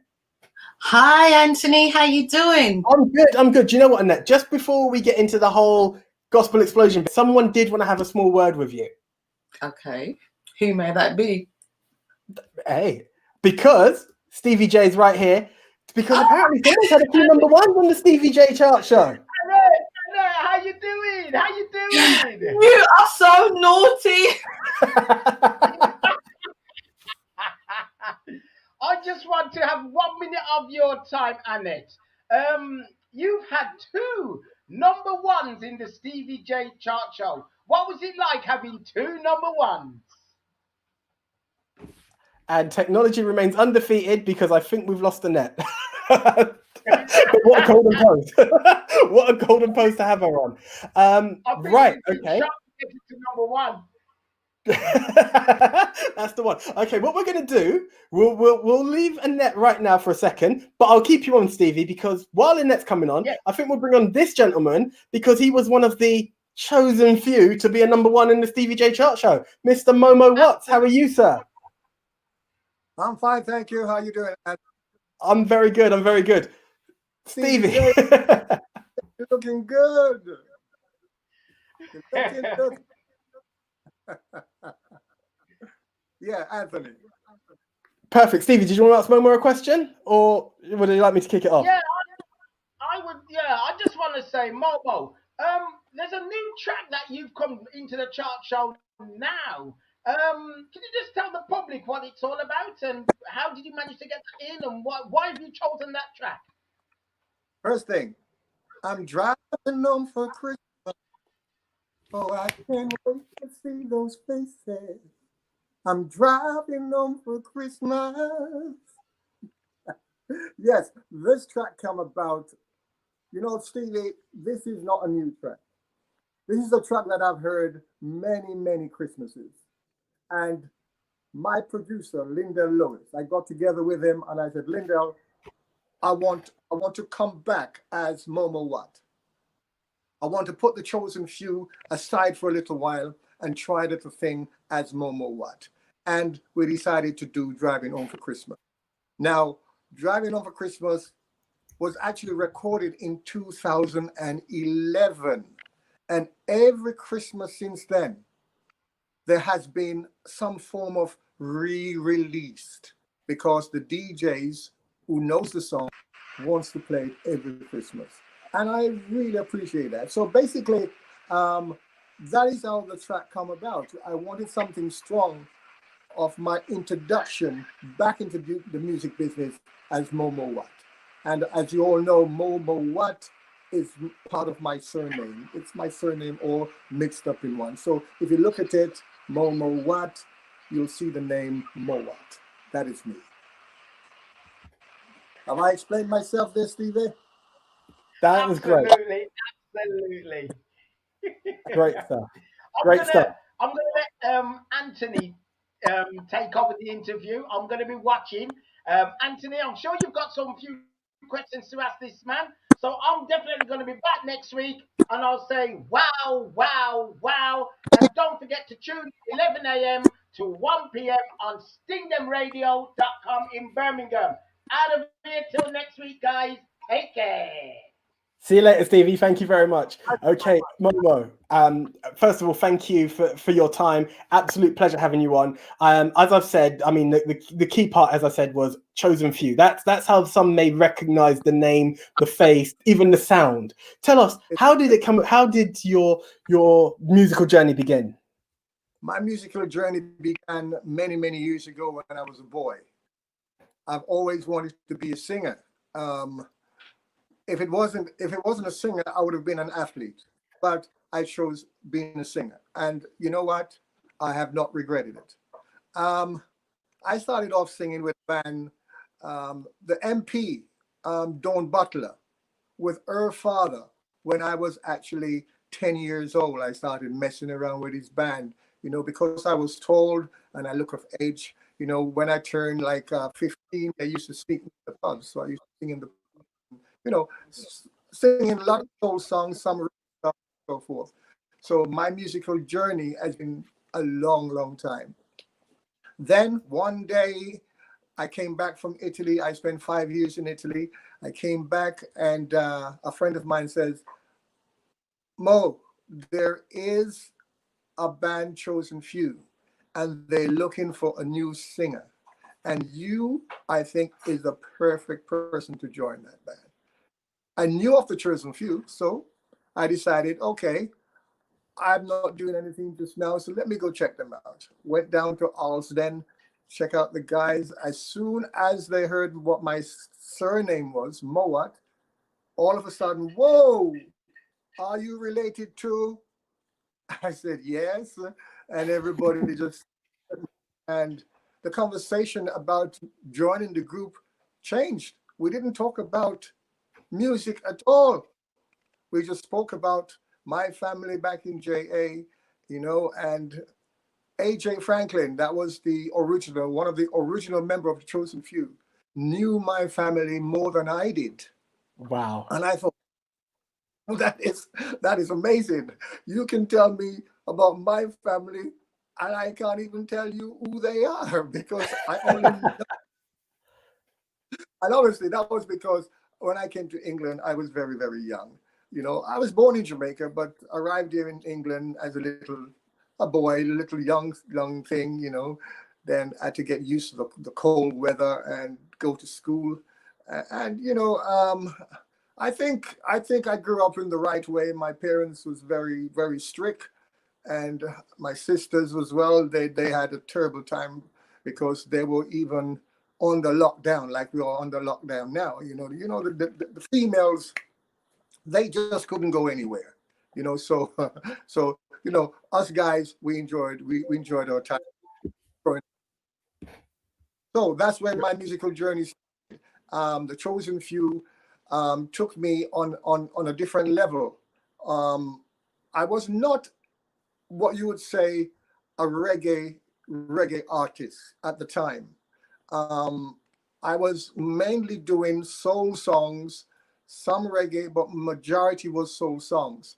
And then, you know, after the conversation finished about me, the question to me was, can you come to the studio tomorrow? I said, oh, okay, yes, yeah, okay. We got to the studio, and that is when the guys found out that I could actually sing. They took a chance, and we became friends from then on, and we made quite a few hits since then. And I'm happy to say, proud to be a member of the Chosen Few. Fantastic. Great stuff. That is absolutely great. Just want to touch a bit, just out of curiosity, you mentioned that if it wasn't music, you would have been an athlete. What was your sport of choice?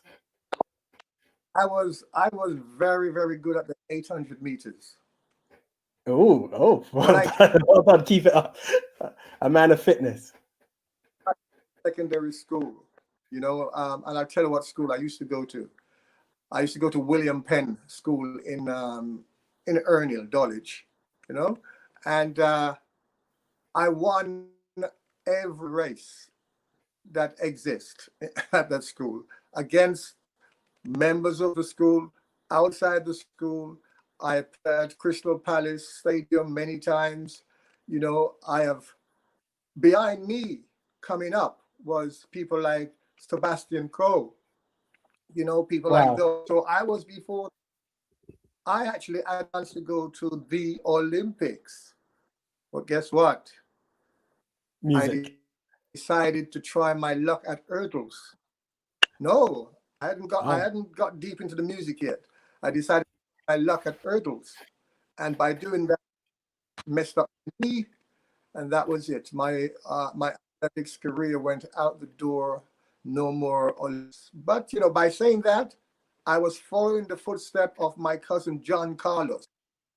John Carlos is an athlete who came third in a race at the 1968 Olympics. If you remember, two guys put the black gloves on and put their fists up in the chest because they weren't well. So one of those, John Carlos, is my cousin. So I was following his footsteps. Unfortunately, he didn't. Wow, that is a story. That is an impressive story. Oh, so much we could talk about, Momo. But once again, we have "Driving Home for Christmas," which is released again from yourself in the Stevie charts at the moment, in the Stevie J chart show at the moment. What was your inspiration to make that your track of choice?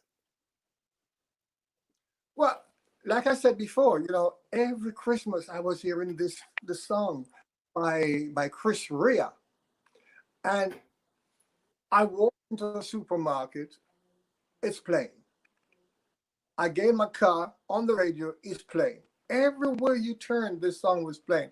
And the song just bored a few holes in my head, So when it was time for me to come back into the music business, I left for 13 years. Yeah, I left for 13 years.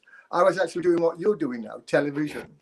Okay, wow. So when I decided to come back now, oh, there's a lot you don't know about me. So anyway, so when I came back now, I wanted a song that everybody knew, because I decided, you know what, I don't have time to write a song. And I wanted something that would catch on, because at the time when I decided to come back, it was actually November of 2011. And I was at the studio with a friend of mine who's passed away now, Count Prince Miller. I don't know if you know him. He's a man that has appeared in quite a few movies. Desmond, he's appeared in Desmond. He was in Dr. No, one of the first James Bond movie, and so on. So he was in the studio doing a song called Jamaica, which was a song to celebrate, I believe it was the 50th Jamaican anniversary. And my wife said to me, look, you need to start singing again, because Count Prince Miller is a lot older than you. Why aren't you singing? And basically, that's how I came back. And I had the song in mind, and myself and my producer, we dropped it in the studio. We got Lassell James on the saxophone, and boom, it went. And Fantastic. You know what? I went out and buy the song and make it popular, because I think it's now an anthem for Christmas. It is indeed. It is indeed. Momo, unfortunately, time is wrapping up on us, but thank you so much. Best of luck in the charts. Hopefully, you might be our Christmas #1. We encourage everyone to vote for that, but thank you so much, and we will hopefully catch you again soon. Before I go, Stevie J would be very annoyed with me if I didn't go through these songs. Okay, let me just show you one of my certificate. The first one, this one, Serious Situation.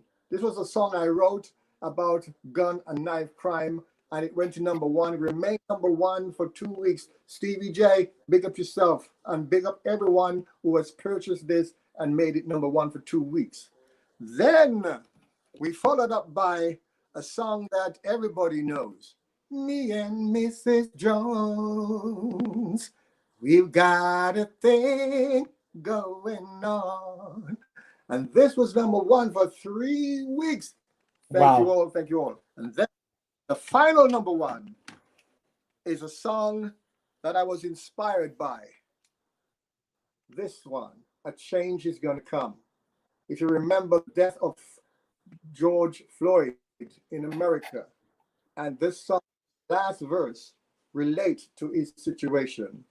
I was born by the river in a little tent.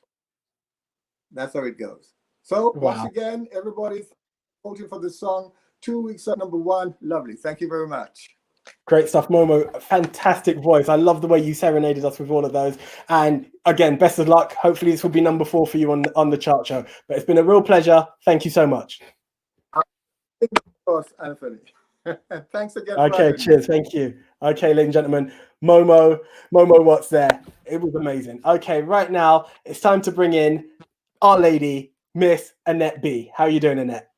Hi, Anthony. I am fine. How are you, sweetheart? I'm good. Sorry, but you know what? Technology done what it done, but I had to get the little guys in there for you. Oh, bless you, bless you, bless you. Yes, so what should we do today then, Anthony? Hey, yeah, the stage is yours, Annette. It's Gospel Explosion Month. I'm all ears and all eyes, as they say. Okay, well, first I got to say a big shout out to Stevie J, doing a fantastic job. Keep motivating and encouraging the artists, UK artists. Now, I've got a beautiful lady called Pastor Jacqueline Goodwin. She's an author, and I met her in South Africa. Now, I know you won't have time to show everything, possibly, but hopefully we can come back again. But let's give you a little taste. Sure. South Africa. Yep, okay, let's have a look right now at South Africa with Annette B. Hey, this is Annette B, and I'm here in the beautiful country of South Africa. Yes, I'm in the motherland, and I'm having such an amazing experience. And I'm telling you, if you've never visited South Africa, you should do so.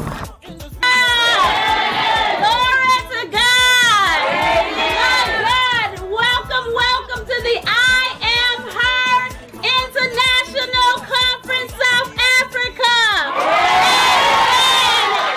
Hallelujah, God has not forgotten about you. I'm just here to let y'all know that God hasn't forgotten about you. He has heard your tears. He has seen your pain. And my God, in this I Am Her International Conference, God is here to greet you. God is here to meet you. God is here to break every chain, every bondage that I held you in captivity.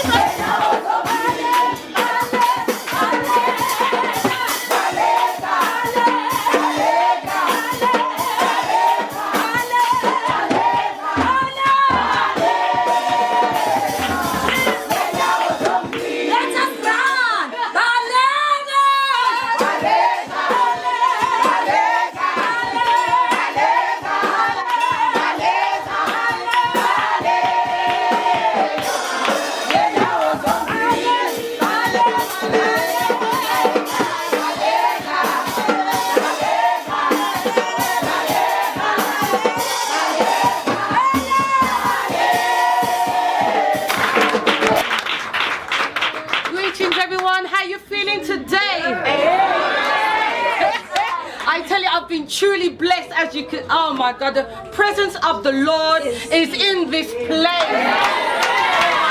My God, I'm from the UK, I'm from the United Kingdom, and it's my first time here in South Africa, and I'm giving God the glory. I'm giving Him the glory. Hallelujah.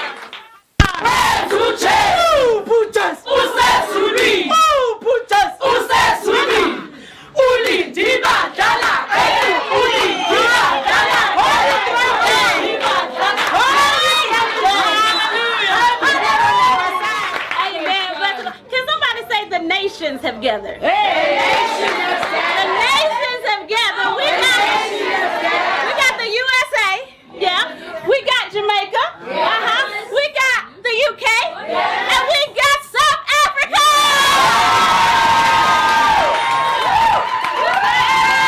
Yeah. Glory to God. I'm so happy to be here and to be part of this and to be representing South Africa. It's such an amazing time to be in the presence of God, and as we have gathered here together, we are showing oneness in Christ. That no matter where you're from, as long as we are in Christ, we will be able to worship the Lord until forever. The Bible says that in the book of Genesis that the people gathered together and they were speaking one language. When they were speaking one language, God said these people are speaking one language. Whatever it is that they believe in, people, it's going to manifest. So we may not be speaking physical languages that are the same, but we have one language, which is God. And so long that we are together and we are speaking this language of God together, we are going to go high and we are going to go far.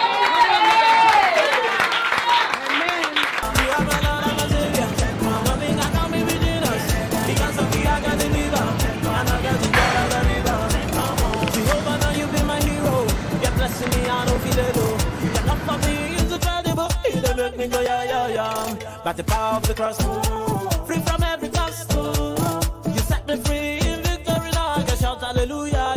You are incredible, incomparable. You set me free in victory now. I can shout hallelujah. Oh my gosh, look at the glorious weather that we're having over here.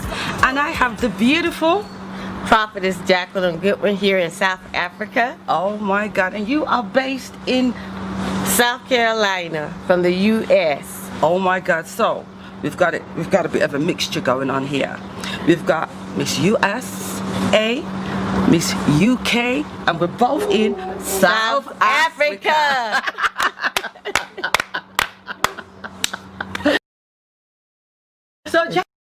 So Jacqueline, tell me a bit about yourself. Okay, a bit about myself. I'm the pastor of Healing the Vessel Ministry. I'm the mother of 3 young adults, and I am the grandmother of 1 granddaughter. And I'm the author of Healing the Vessel, Mother's Love, A Daughter Journey of Faith, and several anthologies. Wow, how impressive is that? She's a mother, she's a pastor, she's an author. How do you manage? How do you juggle everything?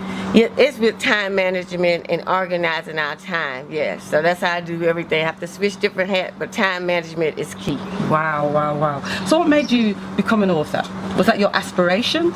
Yes, ever since I was about, I would say in 3rd grade to about 8 or 9, I've always had a diary, so I've always been writing. Wow. And my teacher, Miss Cannon, kept pushing me to become an author. So I finally, as I got older, my first, I never published it yet, but I used to write poems. And from that point, I just kept those books and then got birthed my first book, A Mother's, Healing the Vessel, Mother's Love, A Daughter Journey of Faith, after my mother's passed. So. Wow, that is just amazing. And how has that been going for you? Have people received the book well? Yes, it's been dynamically phenomenal with that book. It has brought healing, it has brought deliverance, just getting the emails, the reports from messaging on Facebook. It's been a blessing. Can you give us one example without calling any names? Okay. One young lady, she said, you know, she was walking in unforgiveness and how God just healed her through that process and brought her to forgiveness, you know. Wow, that is amazing. So you're doing a phenomenal job. So how did you get into pastoral work? But that was a little push. I call myself the Jonah. I was the running guy. Just didn't have to throw me in the fish belly. Wow. Yes, it was a sort of a push. My mom and several other leaders kept telling me, you know, they saw the call of my life, but due to some past hurts from leaders, I was running from it, but I finally surrendered. But God said, I don't want you to work through it. I want you to pray for me. Ah, glory. I want you to fast through it. I want you to get delivered from this. Oh, glory. Glory be to God. So I stayed in the marriage. Hallelujah. And begin to allow God to strip my legs. Begin to allow God to pull up the mask. Because I was going my family. I was going to church. Glory be to God. God began to show me, we as leaders, we're preaching, but we hurt. Come on, that's good. We're prophesying, but we're walking in unforgiveness. That's good. Hallelujah. We're speaking in tongues. Glory be to God. And yet we still have hate in our hearts. But God said the layers have got to come out. The mask has got to come off. Wow, that is an amazing testimony in itself. So with that, how do you manage to manage the church, manage your young adult children? How have they perceived you? Have they welcomed what you're doing? Oh yes, my children are my Aaron and my hers. They definitely support me in everything I do. As my daughter came all the way to South Africa, my baby girl, shout out to Jasmine. Yeah, so that's just an example of their support. Yes. But anytime I'm ministering, if they are available, they will come. That is amazing because, you know, God is the top. Yes. Then the family. Yes. And then the church. Yes. You know, so that is just awesome that everybody's, you know, following your footsteps. You're a true role model. Amen. To your God family. be the glory. Amen. So how did you get over your obstacles in your life? A lot of fasting and praying and just going naked before the Lord, just being real. You know, sometimes we want to give God half of the story, which He already knows the whole story. But just coming naked before the Lord, say, God, I'm in need. I need help. I need healing. I need deliverance. Wow, wow. And He's come through for you. Yes, He has. 100% plus more. Doesn't she look radiant? So God has certainly come through for you. Yes. So Jacqueline, I just want to say thank you for taking the time to talk to our viewers. Is there any encouraging word you'd like to say before we close? Yes, I'd like to just let you know that forgiveness is just a journey to your destiny. So don't let your destiny be held up by unforgiveness. Wow, how powerful is that? Thank you so much for taking part and, you know, depositing positive words to God's children. I just want to say, keep doing what you're doing. And you're in South Africa spreading the word at the I Am Her International Conference. Oh my God. So this is Annette B and Prophetess Jacqueline Goodwin. Check us out at www.healingindthevesselministries.com. Hey, you go, girl. She is on it. Peace out. One love. Love it, Annette. Love it. Great stuff. Fantastic. Wow. We had a phenomenal time in South Africa. You know, I wish I could talk more about it, but, you know, while I was in South Africa, that's when COVID started to take a toll on everything everywhere. So, you know, it was good to actually go back and visit the footage to remind me what a phenomenal time we had in South Africa. It's such a beautiful place, honestly. I was totally amazed. No, great stuff. I'm going to have to call you the Gospel Explosion Globetrotter because you're everywhere and I love it. It's fantastic. It's absolutely amazing. Great stuff. You've got the glory. Amen to that. And Annette, I understand as usual you got a nice music video to see us out with. I do. Oh my gosh, I am telling you, this man of God, Josity, all the way from Nigeria in Africa. I thought I'd keep it in Africa, you know what I mean? So with no further ado, this is the awesome man of God, Josity.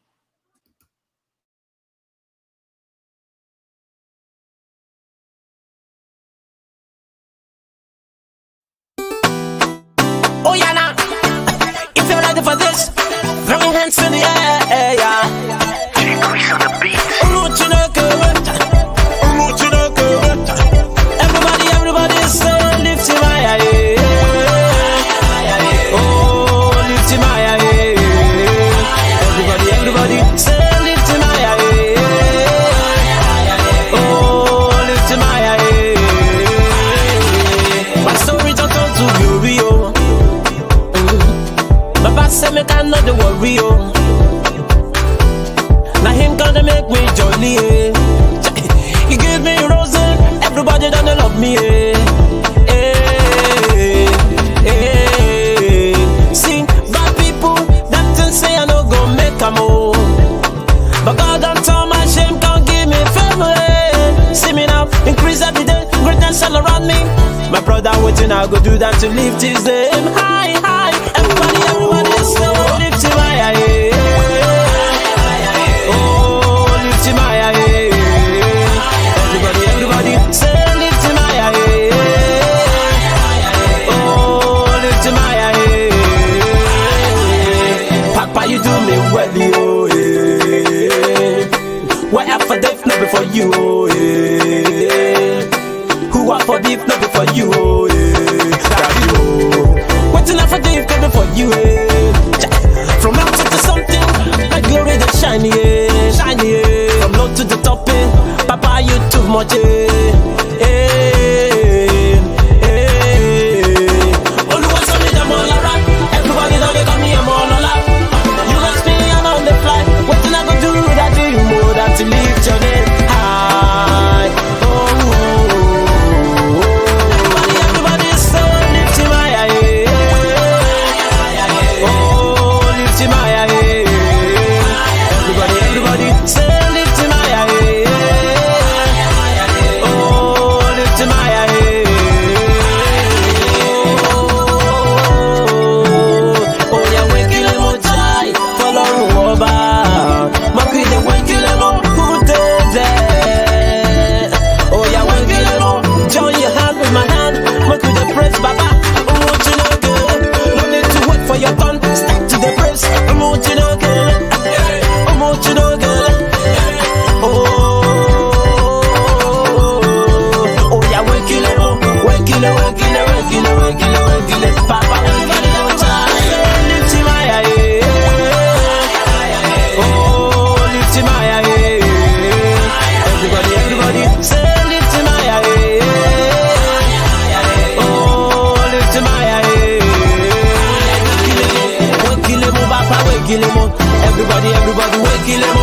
wake him up, Papa, wake him up, wake him up, wake him up, wake him up, Papa, wake him up, wake him up.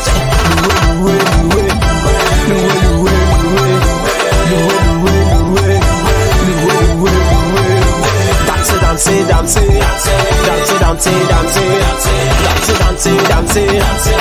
dance, dance, dance. Waking him, waking him, waking him up, waking him, waking him up, Papa, waking him up. Everybody, everybody, waking him up, child. Oh yana, oh yana, oh yana, oh yana. To the girl, to the girl, to the girl, to the girl. Oh yeah, to the girl, hey. To the girl, hey.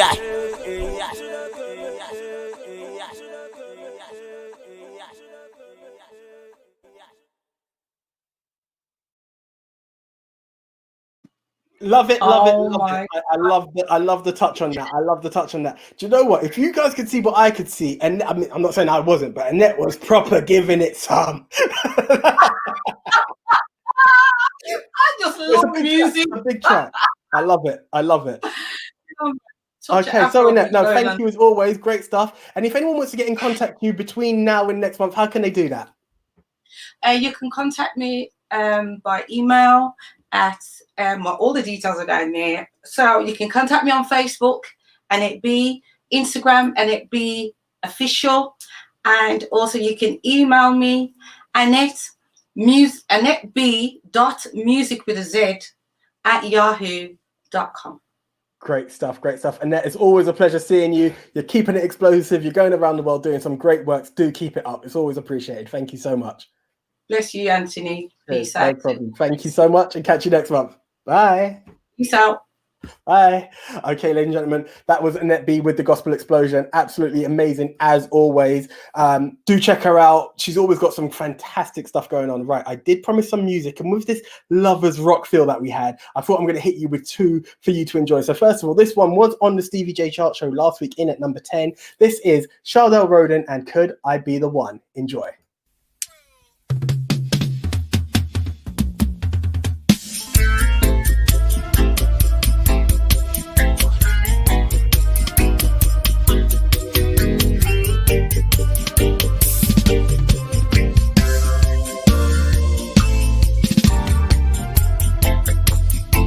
Could I be the one that you're thinking of? My goal is to be the one that you're dreaming of. I wanna be a pot of gold at the end of the rainbow. Trust me and I'll never let you down.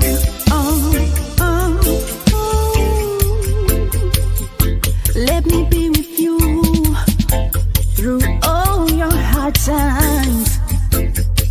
I wanna be around when the chips are down. It'll be me and you against the opposition. Can't you see your love shining through?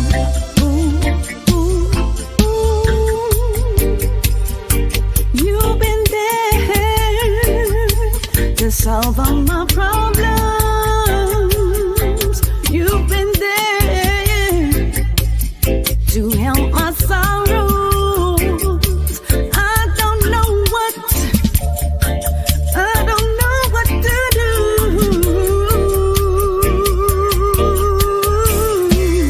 Oh,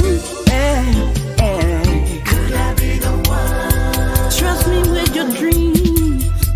I'll make them all come true. For the rest of my life, I'll be grateful to you.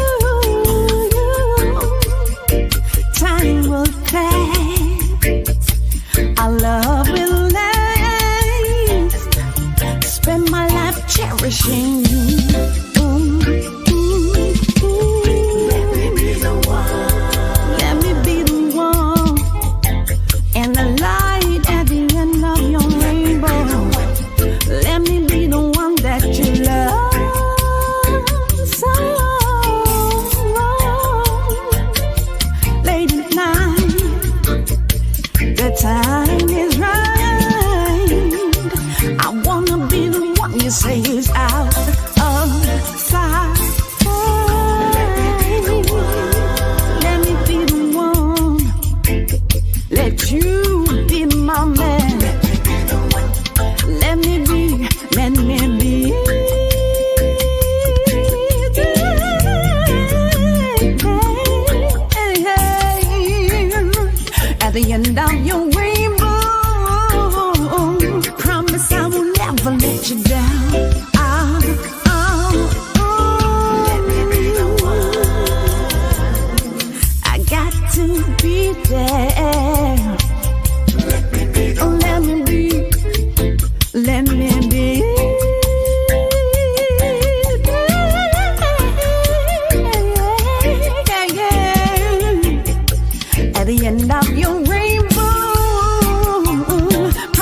let you down.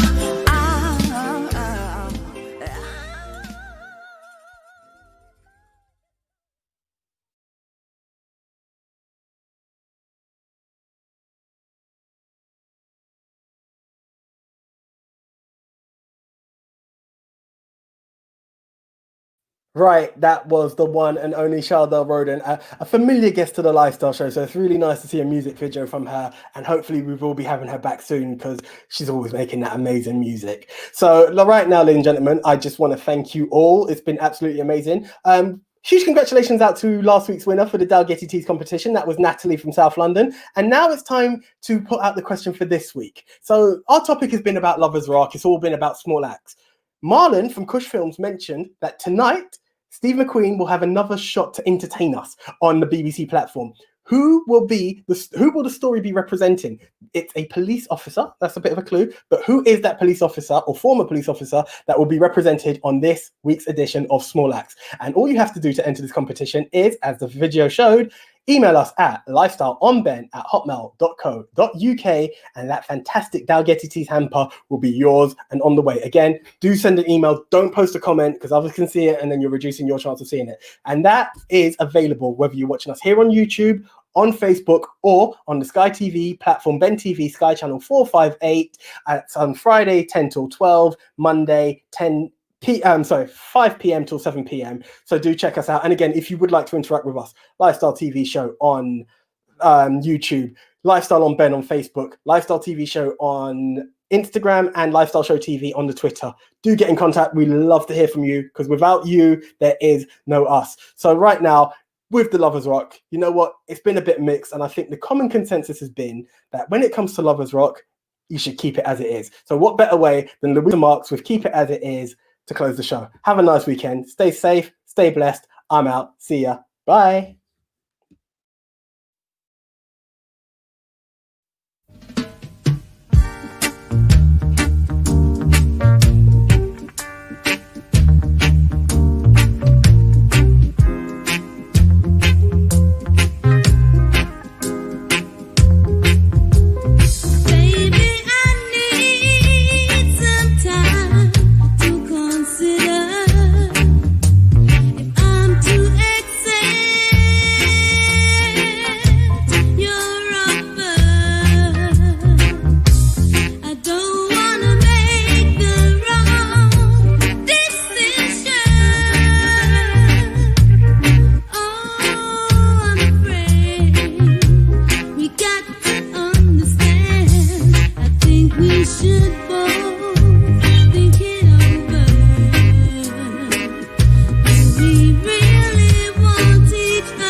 think we should both